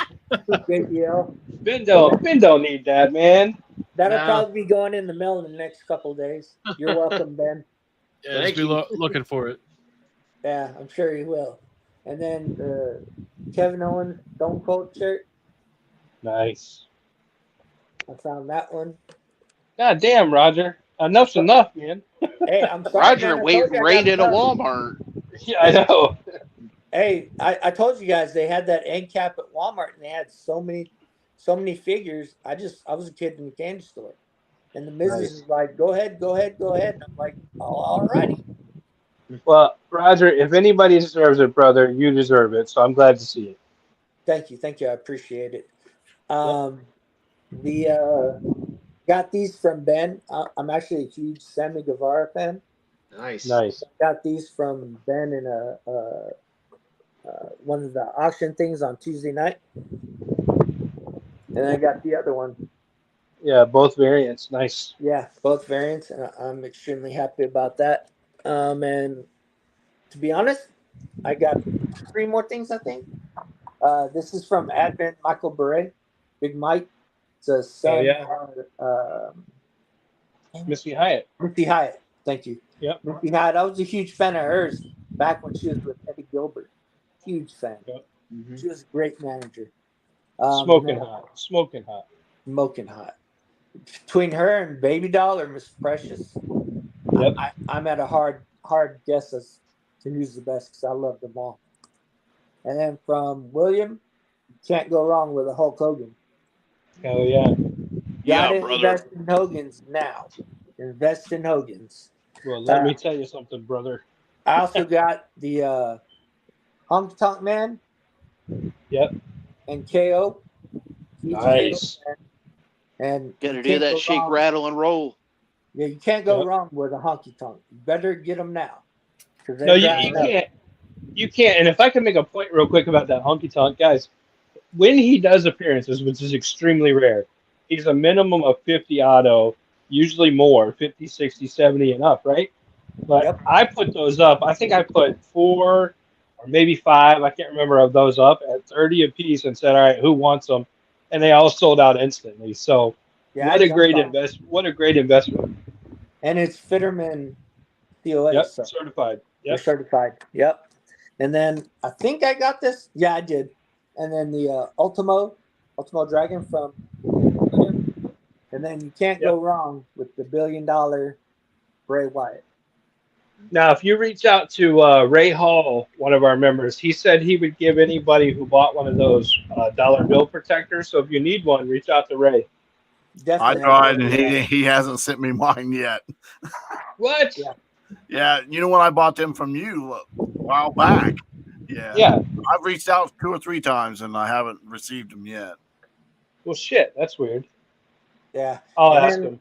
last but not least, got this from Steven. Nice. Oh yeah, You can never go wrong 16 with by AJ. 20. That Hell- one's hell- awesome. That one's going up in a frame. Nice. Yeah, that's a good one, man. And that's all I got, gentlemen. Damn, Roger. Nice. You done put some of us to shame. You done make my Dusty look bad. Oh no, you can't make Dusty look bad. You can never do Yeah. that. But Nice that's it. haul, man. Nice haul. Thank you. Thank you. Yes. I'll give you a grunt. There you go. That's what I was What waiting the on. fuck? What the fuck is that all about? What are you talking about, Will? You gave me a half a gun. It sounded like a little mouth fart. Like a little. It was the Little- it was the it was the appetizer, man. Yeah. You kill me sometimes, Will. Telling All right, so let's talk about APG for a couple of minutes here. We got some images to show. These actually Yeah, look let's pretty talk good. about APG. So, guys, we're going really hard at this. We got a lot of people sending stuff in, great items, and Jeff is working really hard for us. So, everything that we've got done so far has been absolutely phenomenal. These are some of the latest images. I've shown a lot of the images in the past couple of weeks, and also too. Next week, Jeff is going to join us and talk about APG and take any questions, talk about the grading process and the details. So just wanted to get a couple pictures on there, guys. If you're thinking about it, don't hesitate. I can tell you, if you need pricing, reach out to me. You're going to get the best prices anywhere. TRC exclusive pricing above and beyond everybody else. And I can tell you it's a fraction of what the other companies are charging for grading, and the other companies don't do nearly as much detail as what APG is doing. Jeff is just kicking ass. And Nick, you see how it kind of has those claws that kind of like roller coaster seatbelt, Yeah. kind of keeps it in place. They even engrave the name of the figure into this plastic footing. Absolutely. Okay. Look at that. Very nice. Isn't that badass? Guys, I'm telling you right now, if you think it's too expensive or not worth the investment, you're wrong, because it's a fraction of the cost of what you would think it would be. I already have something I want to get encapsulated. I want to get my on-carded blue blazer. Yep. Well, you'll see one of the latest we got done here in just a second. On card. Macho King 85 plus. I grade this dirty wall back here though. I give that an 80, but the figure 85 for sure. He's got the crown and the scepter. You don't see a lot that are complete like that. Usually they're always missing the crown and scepter. Beautiful. Look at that. Look at that Hasbro. Very nice. Very nice. There's a better shot there of the engraving into the footing. Yep. Indentions into the footing too. So like Absolutely. this dude, you could shake this damn thing and it probably won't fall. You know, Correct. It's gonna stay. Look at that doink. Look at him waving. Look at him waving at you. The doink Hasbro. Good old Matt Bourne. Isn't that badass? Look at that. Very nice. The backside here. Yep. So guys, they actually engraved it right there. Reach out about pricing. Reach out and ask questions. Get your stuff sent in to me. We do have some items. There you go, Nick, right there. You're asking about that Owen. This is probably the latest one we've had done. This was Admin Michael Beray's Razor Ramon as well. And Very man, that thing nice. looks badass. Plus you're preserving this stuff. You're preserving it for virtually ever, once it's in there. Someone in the comments said that would be cool with a British Bulldog figure with his flag cape. I agree. I absolutely agree. Absolutely agree. Yep. Got an 80 near mint on this, huh? Yep, from 1996, I think those came out. 96. That's good. Beautiful. It's good, man. So a lot of people have sent in. A lot of people got stuff coming. A lot of stuff's already come back. The turnaround time is really, really fast. The cost is very, very low. And guys, it is well worth it. Look at that stuff. And he can make custom cases to fit anything. Oh yeah, so I guess he's probably 3D printing them himself? Correct. Yeah, that's awesome. Yep. Yeah, it's the last issue or last image. I mean. Yep, great guy. He was always my partner in the past. We always did signings together. We always did a lot of, JSA. We did all kinds of different things like that together. So extremely trustworthy. Plus, you send everything directly to me. I take it, personally drop it off. I go back and personally pick it up, just like I do with the JSA items. So, I mean, it all goes through me anyway. Awesome, awesome stuff. Yeah, very cool. I got to think of some stuff that I want to get like that. I wouldn't mind I need to get like a really valuable piece. I'd like to get a hold of one of them defining moments Ric Flair's and do that. This is my very next item that I'm getting done. This is my very next one because there's no case for these out there. My Bret Hart signed Simpsons figure. Really cool. That would be awesome. Yeah, that's my thing too. My hardest thing is trying to figure out what the hell to send in to get done because there's a lot of stuff you have a lot of, but that's like it for me. Like those the odd shaped boxes would be great. Great items. And then tonight I wasn't even thinking about it until William brought it up. These custom Hasbros. Oh yeah. See, I definitely. I was thinking the exact same thing, Ben. The ones that I got from Walmart that the boxes are just totally destroyed, like that Miss Elizabeth. Got those in, encapsulate them, and like I said, reach out for pricing. I think you'll be pleasantly surprised because I think if you look at some of the other companies, they're charging $125, $150, $200 to encapsulate and grade items. I can tell you, it is a fraction of that cost. I mean, I can't speak highly enough about it. Yeah. Didn't you, William? Didn't you say that backlash Hogan I have should be done to it too? So it's extremely rare. That one that you had, it was short packed, it was short made. There's not a lot of them out there. I think you showed it in the members chat not too long ago, or in the TRC podcast chat. And I mean, it's a very expensive Hogan figure, and I would definitely encapsulate that and get it graded because you're just going to preserve it, and it's just going to continue to go up. And I'm not saying that we all sit around waiting for the day that anybody passes away or leaves us, but that day comes for everybody, and at some point the value on that is going to go even further through the roof. And if you've already got it graded and encapsulated, you're just going to quadruple your investment easy just from the grading.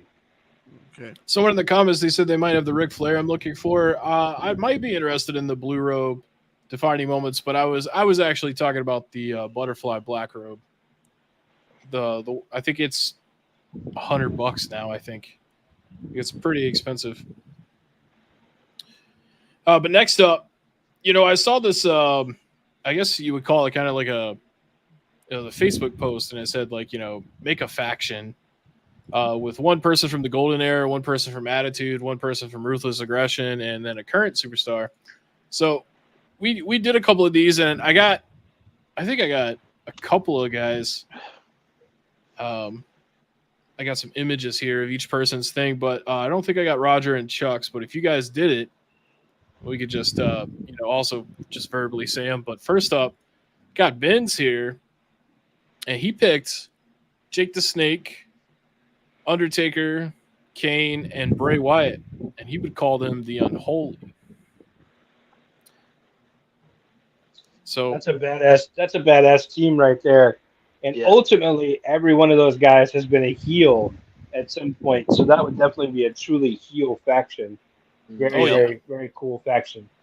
Yeah, I was trying to, like I said, I was telling Steven when I sent it to him, this it was fun, but it was actually difficult coming up with somebody from each area, each era, and to come up with talent and stuff. And I almost was thinking of trying to do, throw a manager in there instead of, because like I said, I didn't think about Jake, and I was thinking about Paul Bearer. But I was like, well, a faction usually it's for either the men or women talent, the wrestling talent, instead of a manager or something during that time. So that's why I threw Jake in, and I was like, well, it makes perfect sense because he had that great rival there with Ultimate Warrior on the Snake Pit and stuff like that. And of course, he become, back then he was like considered a snake or like the heel. And then of course, later in his career, he got, it was like the Austin 316, that thumping your Bible and stuff. So that, and I was like, well, that, and, I was trying to think of Undertaker, they did the Ministry of Darkness.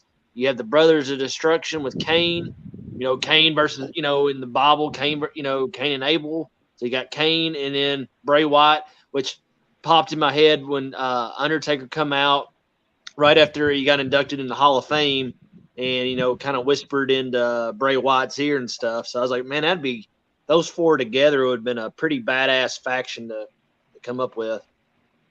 Well, I remember watching the Jake documentary, and he talked about how he was a heel, but everybody still loved him. Mm-hmm. So he kept the heel way, but everybody turned to where they liked him as opposed to a heel that they hated. Yeah, for sure.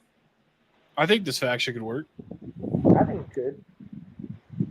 All right, next up, we've got Dr. Nick with the Untouchables, Bret Hart, William Regal, Gunther, and Chris Benoit.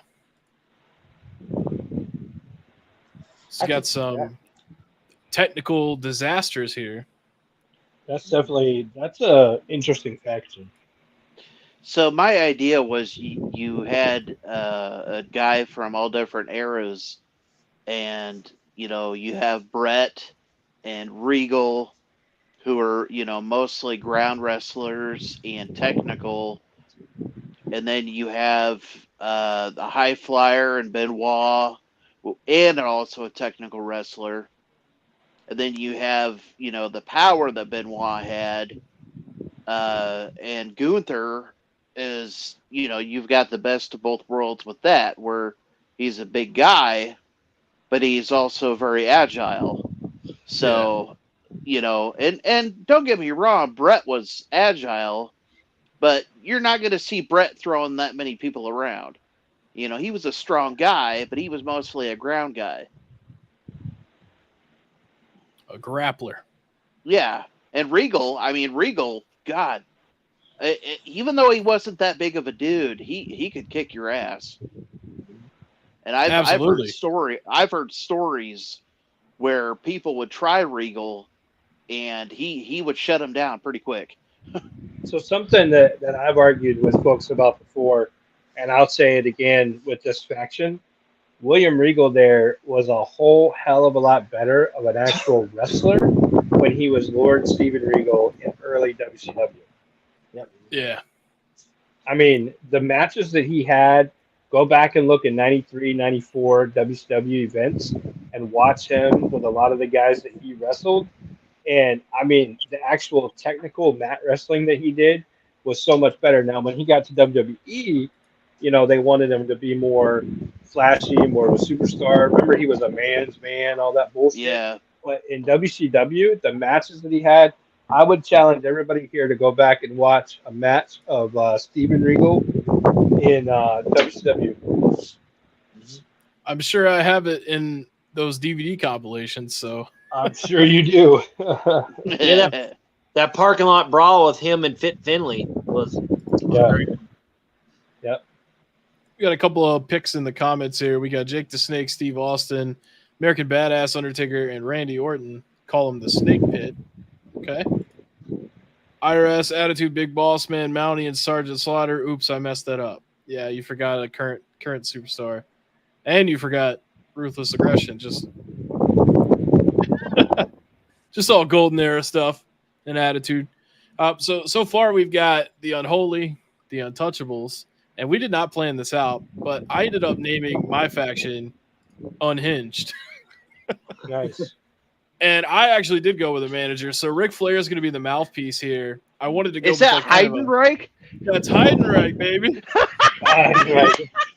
I wanted to go with basically like psycho personas, and then of course Ric Flair is not actually crazy, but his promos are pretty crazy sometimes. So, I picked Al Snow because I love Al Snow. He's a deep cut of a favorite of mine, especially What's from the everyone Attitude. need? What does everybody want? Exactly. Then I don't really need to explain to you why I picked Ric Flair, but basically it was between him and Jimmy Hart, but I figured Ric Flair was more suitable for this bunch. And then Heidenreich. I feel like when you say Ric Flair, you got to put a little respect on that. You got to say the reason I picked Ric Flair. Woo! That's right. Woo! There you go. But yeah, Heidenreich. He was a short-lived wrestler in the WWE, but other than his name, which is not very appealing, I thought he was a great wrestler. And then Kevin Owens, as we've seen in the recent months, and when he first came in with the prize fighter gimmick, he's crazy. And he's willing to beat your ass. Yep. Of course, everybody is, but yeah, that's why I came up with the Unhinged here. Didn't Heidenreich pass away? I don't think so. No, I think alive, maybe. I think he's still alive. Maybe I'm thinking of somebody else, but I thought Heidenreich passed away. Yeah, but two things real quick, just like to go what Nicholas was saying. I was trying to think of either have a big man, a technical wrestler, a high flyer, and then just like what Steven did there, I was thinking of doing one called like a lunatic fringe. Like I was thinking to have like the crazy lunatic like Sid Vicious, stuff like that. And then where I saw you have the Unhinged, I was like, well, me and Steven had almost a similar thought process.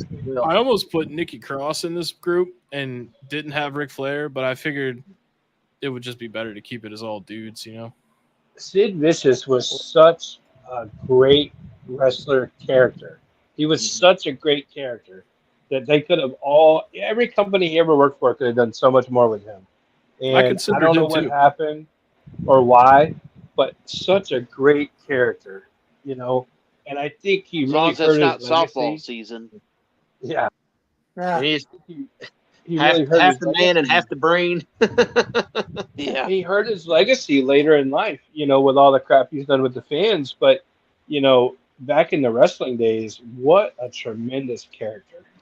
Yeah, and then somebody brought that up with Dean Ambrose because I was going to have Dean, Randy Orton, and Sid Vicious, and then I was going to try to think of somebody else. Awesome. And then I had Will's here, the Immortals. So the only one that didn't come up with a name that started with UN. Oh yeah. I mean, Brett. You talk about these factions here. Golden Era. You can't get more Golden Era than Hogan or Ric Flair. And for the Immortals, I went with Hogan.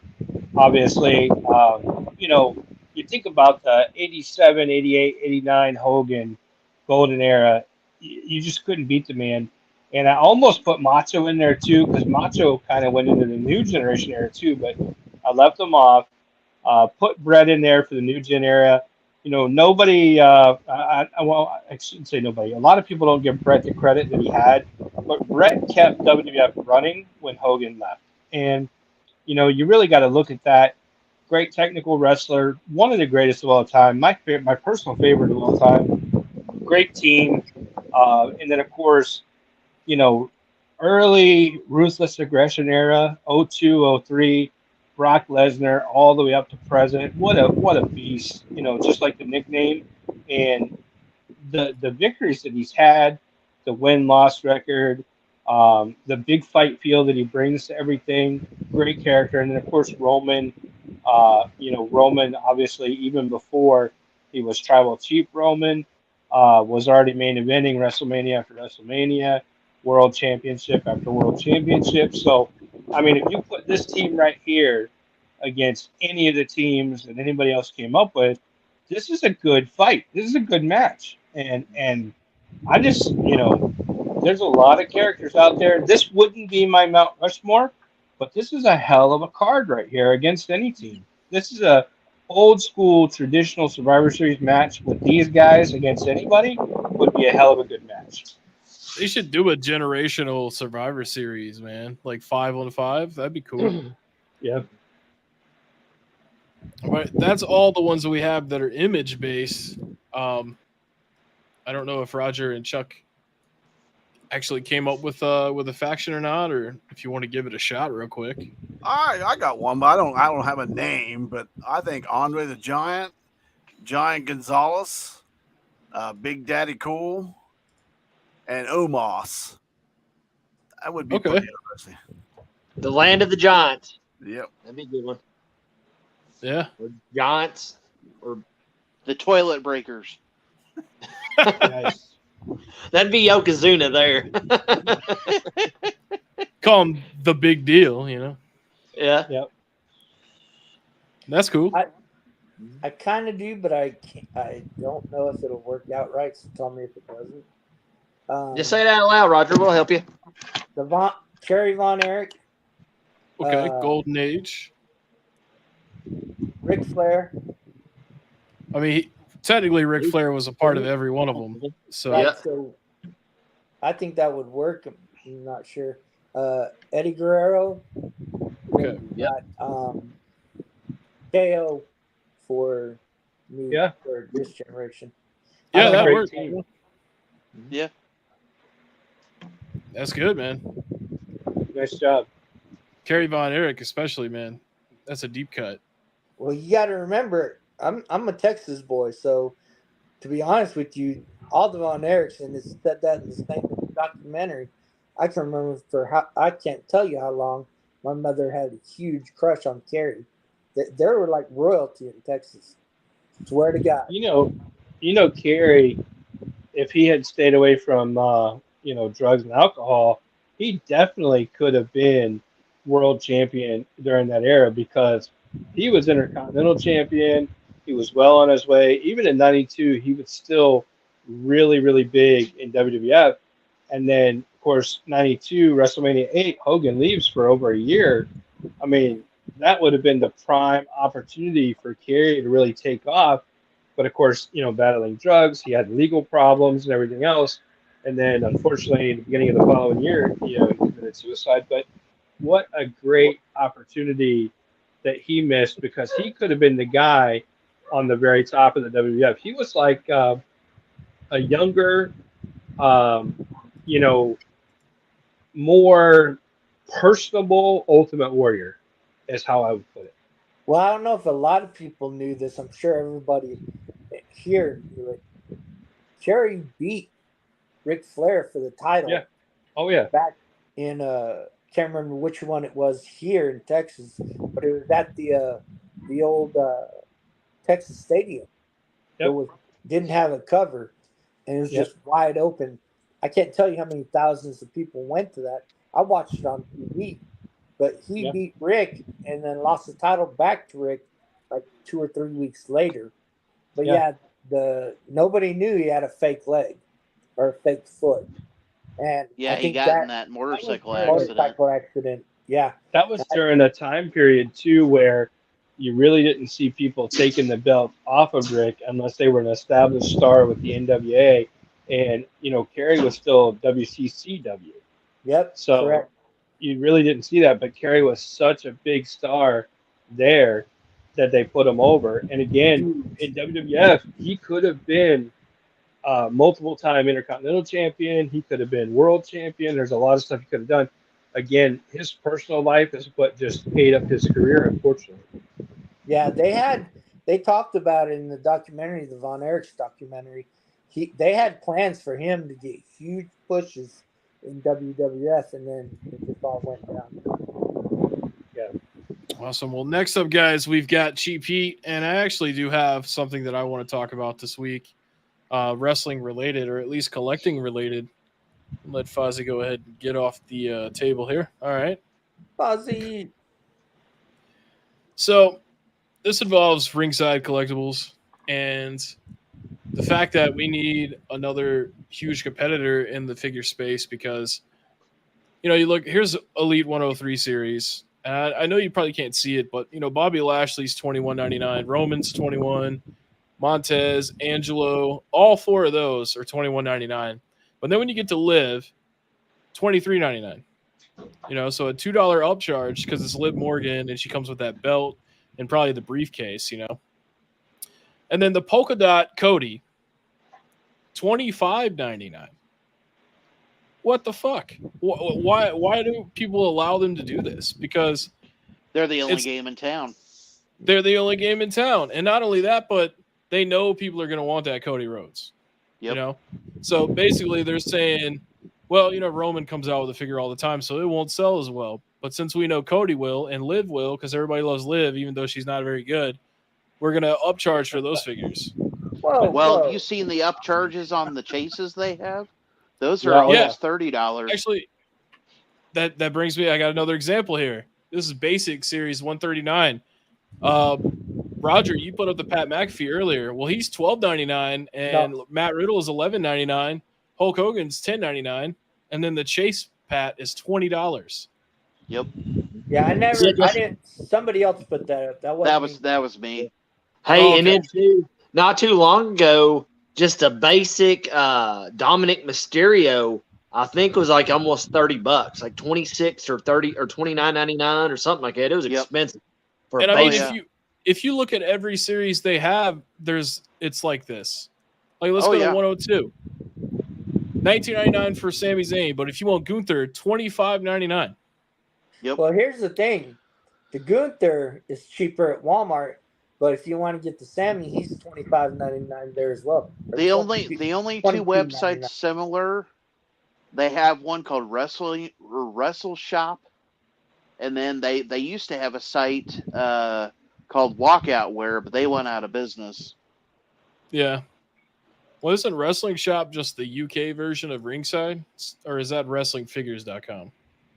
I think there is one called Wrestling Shop for the UK, but I might be confusing it, but there is one called Wrestle Shop for United States, and I would say though with that, I've heard a lot of bad things about those guys, and they're always the last ones to ship.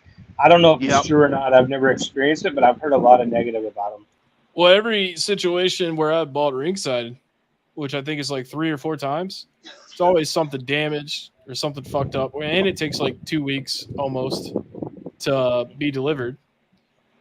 But someone in the comments said Liv deserves more push than she gets, but like she was women's tag champion and she was women's champion. They gave her a plenty of push. I would say it makes more sense to say that more about like LA Knight, who hasn't held anything on the main roster. She's by JBL. Yeah. I'll be honest with you. I just want to see, and correct me or like my answer or not, I want to see somebody else besides Bianca. And it was a good thing that Io Sky won it. I don't care how it was done. She had a bum knee or whatever you can say. I'm tired through with watching Bianca win it, take the championship. It just needs to go to another person. Mhm. You know, No, I'm I agree. curious. I'm curious how she grew that blonde hair and ponytail. That was a weave. I know. That was a piece of rope, man, which she didn't even utilize in the match. I know. Well, no, I but know. Asuka used it to her advantage. I saw Yeah. that when she came out. I'm like, what the hell? It was like, that's a piece of rope. I thought they were gonna have an old fashioned Dusty Rhodes bull rope match. With Bianca's hair. Yeah. Who was the one? Oh, when Jay pulled out the old belt strap. Yeah. Oh yeah, he did. Yeah. Yeah, that was Yeah. good. I was actually surprised that Roman took any type of bump in that match, especially the one over the ropes and through the table. Yeah. Who wants to get hit with that leather strap? I remember back in the old days, Dusty would have sometimes the Texas strap match or Texas bull rope with the cowbell. with the cowbell. Yep, with the cowbell in the middle. And of course, back then, blading was very common. So you get busted with that cowbell over your head and fall down and then blade yourself and you're bleeding all over the place. Those were good matches back then. AEW, before the Briscoe brother that died, I was at the Coliseum where they had it, where the Briscoes and FTR had a bull rope match, and all of them were busted open. This one AEW uses blood too much. Hell, John Moxley sneezes and he bleeds. I agree with you on that, and like I said earlier, I also agree with the fact that they do too many chops. It's like they have to have a certain amount of chops and a certain amount of super kicks. Super kicks. They got a quota. Yep, that's what I'm saying. Each match, it seems, has a quota. So one person and none of it makes sense because the guys that are running the back of that company backstage are all legends and they all know what the hell to do. So it makes no sense that they're not putting on, absolutely tremendous storylines, absolutely tremendous, 5-star matches every single match, because the guys that are literally back there telling them this is what needs to happen are the greatest of all time. Agreed. Agree 100%. Chuck, you got anything for Cheap Heat this week? No, I don't. Everything's good. So every week, Chuck doesn't have anything for Cheap Heat. So Chuck, I'm challenging you next week to have something for Cheap Heat. Well, I guess I could say something today. I was about to say, get mad, Chuck. Here we go. People need to really watch what they're trying to buy, because there's so many people out there that say, "Oh, I have this," and you go to look, and then they send you something that you don't want to see, and that's about all I really can say right now. That's probably why I'm not on Facebook. People sending you wiener pictures, Chuck. Yes. I made me mad. I don't know what. I was Chuck mad. Chuck went to go buy a Ric Flair, and they showed him something else. Woo! I'm after those, the rubber figures of the back in the 70s. And this guy said, "Oh yeah, I got these ones and those." And I said, "What'd you have?" And the next thing I know, wasn't what he had. Let's put it that way. Was it like he sent you 8 pictures, 7 of figures, 1 of an accidental pee-pee? No, just one pee-pee. That's the wrong kind of rubber, man. Yeah. And I was mad. They don't call him the Heartbreak Kid for nothing. He's like, wait a minute, that's not Giant Gonzalez. That's like a mini. Now I can say Chuck has won the laugh of the night with that one. Good job, Chuck. So what was your Holy first shit. response to him? Because I would have been like, what the fuck is wrong with you? Well, I pretty much said that I was going to cut it off and shove it up his butt. You missed a few. But I didn't use those words. Yamaguchi? Yeah. I didn't use those words. And then the next thing I know, I get a thing from Messenger and Facebook that says, "You are blocked." Oh, wow. Jesus. I probably shouldn't even say that stuff, but That's funny. that's what happened. That's funny. Dr. Nick, what you got, man? I don't really have anything bad. Everything's been going pretty good. No cheap heat, really. I mean, I've got some positive stuff. I've decided to start collecting some different things, especially with autographs. I'm starting to realize that a lot of autographs I don't have. So, like, a lot of people who are still around, either I can get them signed in person or, through one of the lives. So, like, a lot of the legends, I'd like to get more Ricky Steamboat stuff. Yeah. I like to get a lot. I do not own a Flair auto. I'd like to. I want to save up first because. What the hell, Nick? All the flares we've had up, some badass flares. Come on, I man. know it. I know it. Woo! Hey, Nick, I got 2 birds, 1 stone for you, man. Uh, I got an 8x10 signed by Ricky Steamboat that I bought from Ben, and it has Ric Flair on it, but not signed yet. And I was thinking of getting it signed, but since I just bought $400 in DVDs, probably not going to do that for a while. And I already have Yeah. Ricky's autograph. So if you want that 8x10, I'll sell it to you. I think I paid 20 for it, so you can just have it for 20 if you want it. well, we could talk about it. Because That's the cheap main to see, image, though. the main image that I want, and I think William had, I want the it was the image of him standing behind the desk on NWA TV where he's got like the suit on, and he cuts that big promo. You know what I'm talking about? That's the image I want. I want the old school like NWA image. Well, Rick's doing a signing here in Austin on September 1st through 3rd. He's only charging $89 for a photo, and he's charging $149 for belts or whatever. So, Yep, That's just not too like bad. that. Oh, you I put was gonna that on. I was gonna zoom in, but I couldn't find you in my list for a second. I'm sorry. Didn't It's you all put right that though. on We've the seen that one plenty of show? times. Yeah, basically, Hey, you can never see that one too much. Hold on there. Hold the phone. But yeah, No, just no. What I meant was you just put that on the show focusing- and nobody bought it. just But focusing on. In their defense, though, I've sold I think I've been the only one that's ever had those. Like I've never seen those pop up in another live or anywhere. So I've sold like 10 of those, and that's the last one I had. So, I mean, in their defense, I've sold a lot of them. But yeah, no real negative. Well, that's good. I'm glad to hear it, Nick. I'm glad everything's going well, and you and I have had some awesome conversations, and I'm glad everything is looking up. Yeah, I was about to Thank say you. you've had some juicy ones in the past few months, so you get a week off, man. Everything's going okay. Yeah. All right, Ben, what you got? You hate JBL? We have a love hate. I'm just not a fan of him. No, everything's going good. Nothing really.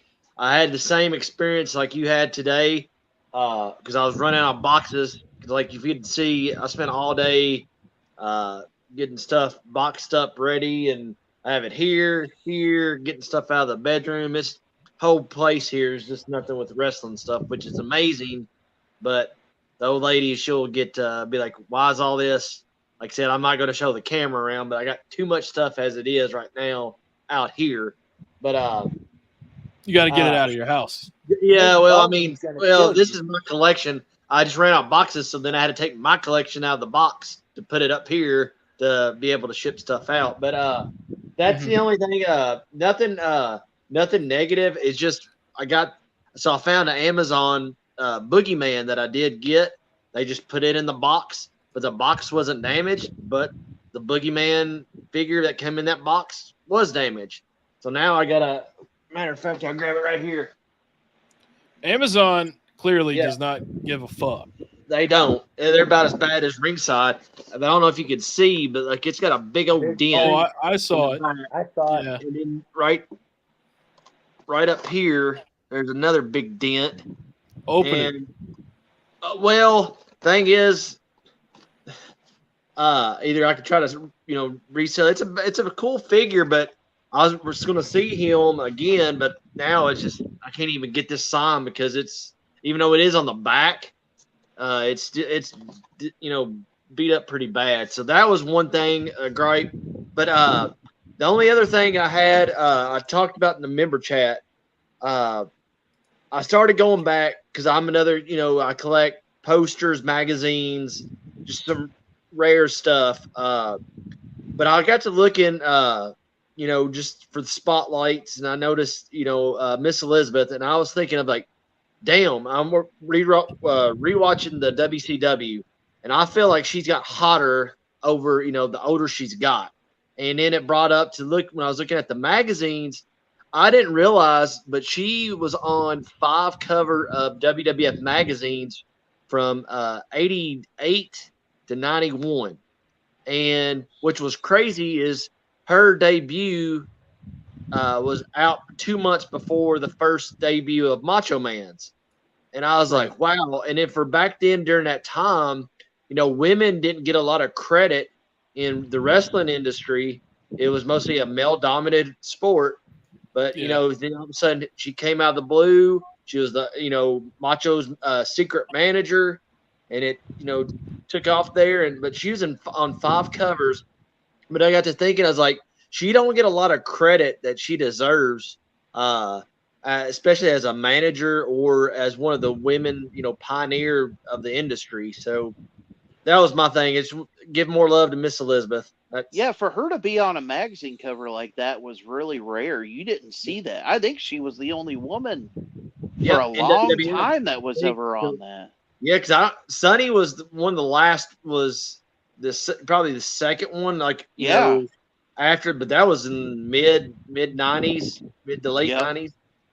But yeah, she was the only one right during that time. Well, you had Wendy Richter. My bad. Wendy Richter was the first one with Hulk Hogan. Oh yeah, you're right. After that, she was on. Not just one; it was 5. Someone said they got a page figure from Amazon. They just put it in a bubble mailer. He said an envelope, but I think he's thinking of those bags, which is bullshit. But when they deliver the stuff themselves, I could understand why they just put it in the little bubble mailer. They bent down here on the corner, and well, Ben, if you want to sell that thing loose, man, I'll give you $1 for it right now. No problem. Hey, I was gonna say if you wanted to sell it and hold on to it, start bid, man, I'll take it. Yeah, like I said, I'll probably throw it in the sale, just with box damage, but I definitely won't get what I had invested into it, but get it out. Well, it sucks about Amazon. They've started to contract a lot of their stuff out to the U.S. Postal Service, and as you know, they beat the shit out of everything. Yeah, and they barely show up. Actually, the other day when I got my DVD package, which was 2 packages, my mailman usually comes at like 9:30, 10 a.m. And it still said it was out for delivery, but he didn't show up then. And I basically had my camera on to like watch for him. This dude didn't show up till 7:30 p.m. Which I thought at home watching your DVDs. I thought that they didn't they didn't deliver after like 5:30, 6 o'clock. This dude showed up at like 7:30, and I was like, man, I'm so glad to see you. I really thought that I was gonna have to wait another day to get my packages. And I was like, yeah, I told him what was in it, and he's like, oh shit, man, like the old school stuff. And I'm like, oh yeah, I got the old school DVDs in there. See, he was watching them. It was 56 pounds for both. He pulled up to your house and was like, hey, Steven, woo! Yeah.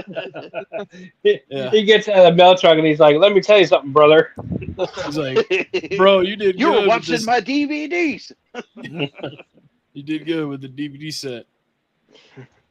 See, FedEx can't even deliver a toilet to Lowe's without breaking it. Oh, okay. Makes sense. I figured Lowe's probably gets their freight through a truck. So it's probably just... I think it's being sarcastic. FedEx be like, knock, knock, he ain't here. and then run away. Yeah. It's like, he ain't here. That's a true fucking fact. They write the fucking note in the truck before they get out and walk up to the door. Yeah. Knock, knock.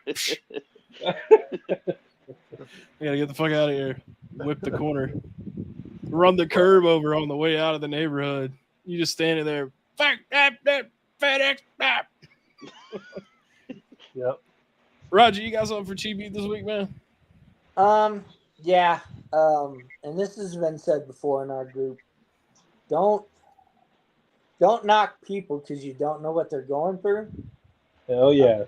I had a buddy of mine who posted something in regards to basically how to chug a beer the new way they have it. And so I sent him a thing asking, where do I get this from? And he called me. And he's all like, hey, can I talk to you, man? I'm going through some stuff. I'm like, 100%, brother. What you going through? And he told me, and we talked probably about 45 minutes. He's like, I'm glad we talked because, and I think this is the kicker for everybody to understand. He said, when you're the guy everybody comes to, who's the person you go to when you need to talk? Yeah. And I was glad that he came to me, and I was glad to help him and listen to him talk and vent, and then throw some positive feedback his way, and just go back and forth. And it was a great conversation, and I love him. He's a brother, and it's the same thing. And I keep going over and over. Nick's gone over it. William's gone over it. All of us have said it. If you need to talk, we're all here for you 24/7. There's people that William have talked to, Ben have talked to, Nick, and it's all love and good. But don't think or don't forget about the person that you always go to talk to, that maybe they're having a bad day and they need to talk to somebody. Don't forget that person you depend on isn't 100% indestructible themselves. Exactly. I'll leave it at that. Roger, so one of the comments asked, how many belts does Roger have? Well, they said dang belts. How many dang belts you got, Roger? I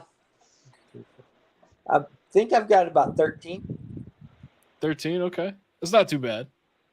Yeah, I'll be getting a couple more so I can catch up with Chuck. Steven, did I see a comment some they're waiting for a present since Christmas or something? No, they were saying when they're waiting for a package, it feels like a kid on. They feel like a kid on Christmas. I was about to say, I know somebody's now going to be about 2 years waiting for a Christmas present and haven't got it.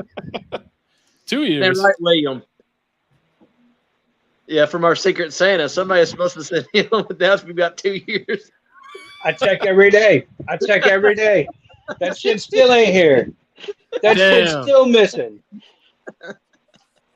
Let me tell you about that.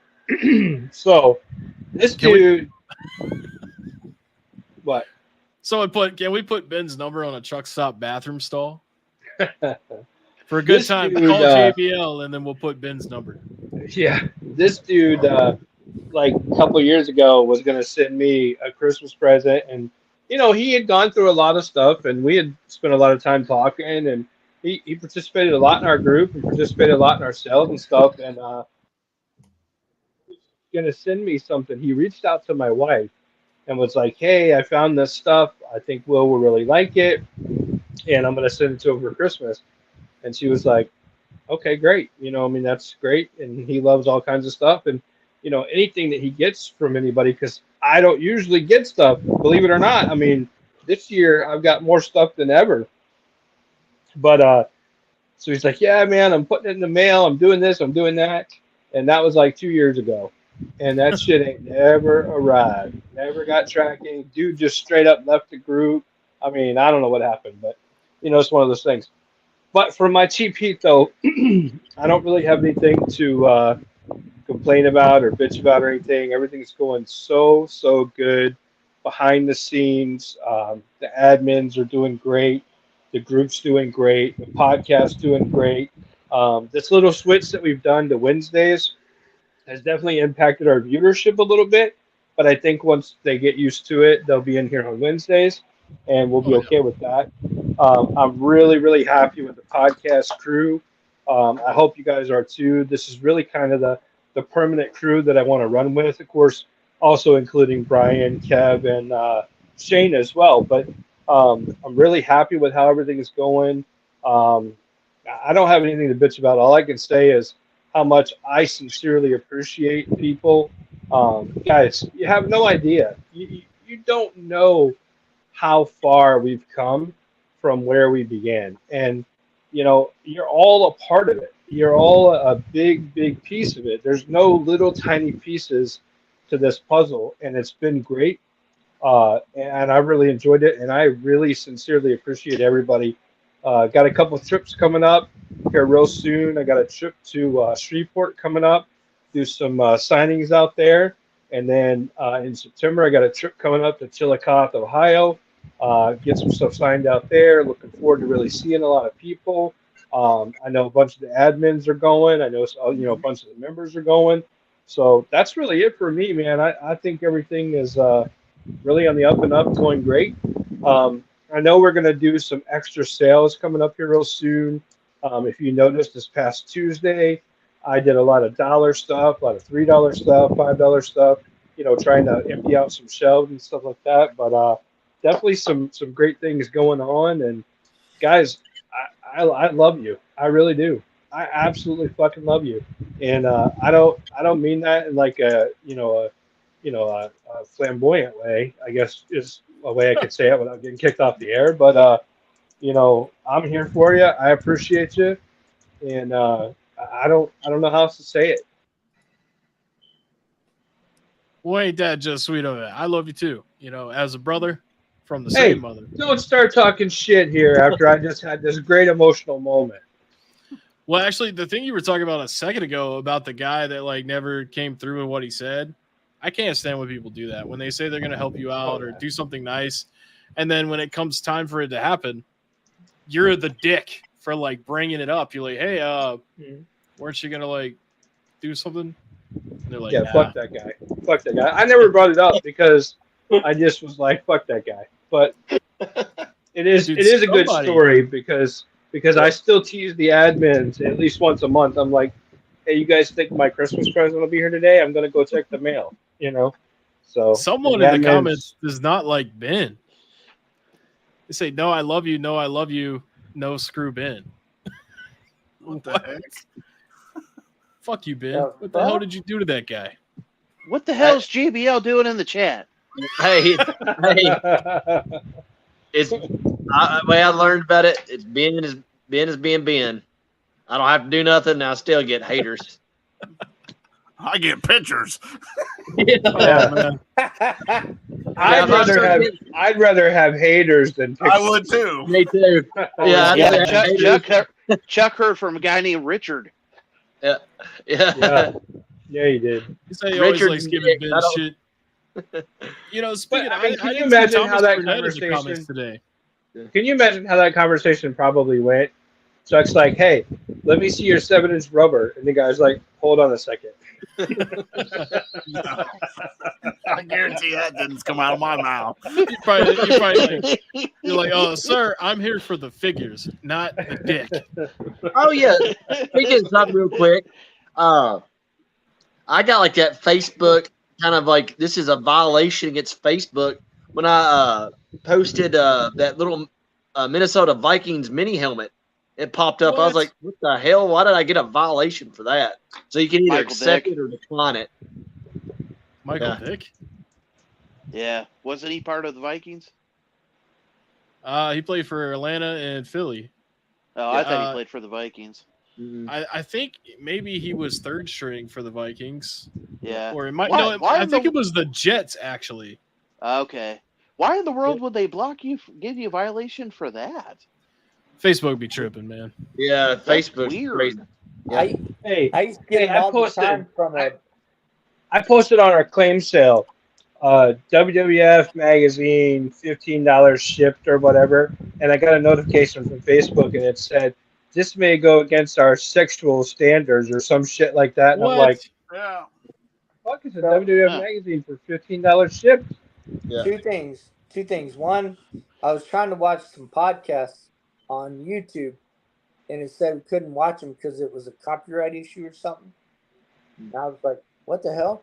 And then second thing, I was in a Mexican recipe group on Facebook. I would turn around and send the Mrs. the recipes. I would get blocked or whatever you want to call it, and then I got banned for 5 days because of that, and I disagreed with it, and they were like, "Nope," and I'm like, I'm sending recipes from a Mexican It's recipe that group damn Mark Zuckerberg, man. to the Mrs. Well, as soon as I went back and deleted it, never got nothing again. That's Now, weird. I will say, one time a long time ago. I mean, long time ago. I was talking to the admins in the admins chat, and I happen to receive things in life from wrestling people, wrestling fans, people that have been part of the business, stuff like that. And I had a bunch of let's call them X-rated photos of I some remember. WWE female talent, and it's just something that people had sent me, and I was like, hey, did I ever show you guys this? Because I had, we were talking about something crazy, and I sent them the pictures in the messenger chat. And by the time I sent like the fourth picture, Facebook was like, whoa, what are you doing? And I was like, holy shit, they're monitoring my messenger chat. So I'm going through trying to delete this shit, Wow. But yeah, so they literally even monitor your messenger chat. It was crazy, but the boys got to see some titties, and that was cool. But was a good other than day. that, I was like, yeah, it was some extremely provocative pictures, like stuff that you would just be like, holy shit, how did you get that? And I'm like, I don't know, somebody sent them to me, but it was some nasty shit. Well, we went over time. I know we were going to play a game, but we're already 16 Yeah, minutes over. So you want to just save the game for next week Yeah, I think so. I think that's the best idea. when everybody gets back in here. That way, you guys will have a better opportunity of beating me. Because I've won before, right? I know. I don't know. I won so much, you guys started making me make the game, so I couldn't play anymore. I mean, I make the games too, but I want to play. I understand. Well, guys, thank you so much for tuning in to another Top Rope Wrestling Collectibles production, Wrestling Heel Talk. And, shout out to Kev, Brian, and Shane, who all had stuff that they couldn't miss going on this week. But we'll get them back on here next week, hopefully. Thank you guys so much for watching. You guys doing the sales back on Tuesday nights now? I know you did one yesterday. We are, but I think there's going to be a special episode this weekend, and you and I will talk about it afterwards, Stephen. But Okay. I think there's going to be a special episode featuring multiple people again. So we're looking forward to putting that out in the announcements. Also, too, guys, every week now after the live sale, we're doing an admin claim sale where maybe you missed a live event. You can go back and check out some of the items in the claim sale, because we have a lot of people comment to us that they don't actually get to see the live sale because they're working or whatever's going on. But check those out. You never know what to find in there. Great items in there. So Absolutely. Yeah, I was looking through that earlier today, but I'm just kind of tapped out at the moment with that DVD buy. Chucky, got any, or anybody got any more final words they want to say before we sign off? No. Just thank Have a you great to week, everybody everybody. for Great week. interacting, and have a good weekend. Yeah, thanks everybody for joining. Check back this weekend for the big sale, and check back on Tuesdays. We appreciate every single one of you, and have a great week and have a great night. Yeah, thank you Absolutely. guys. We'll see you guys next week.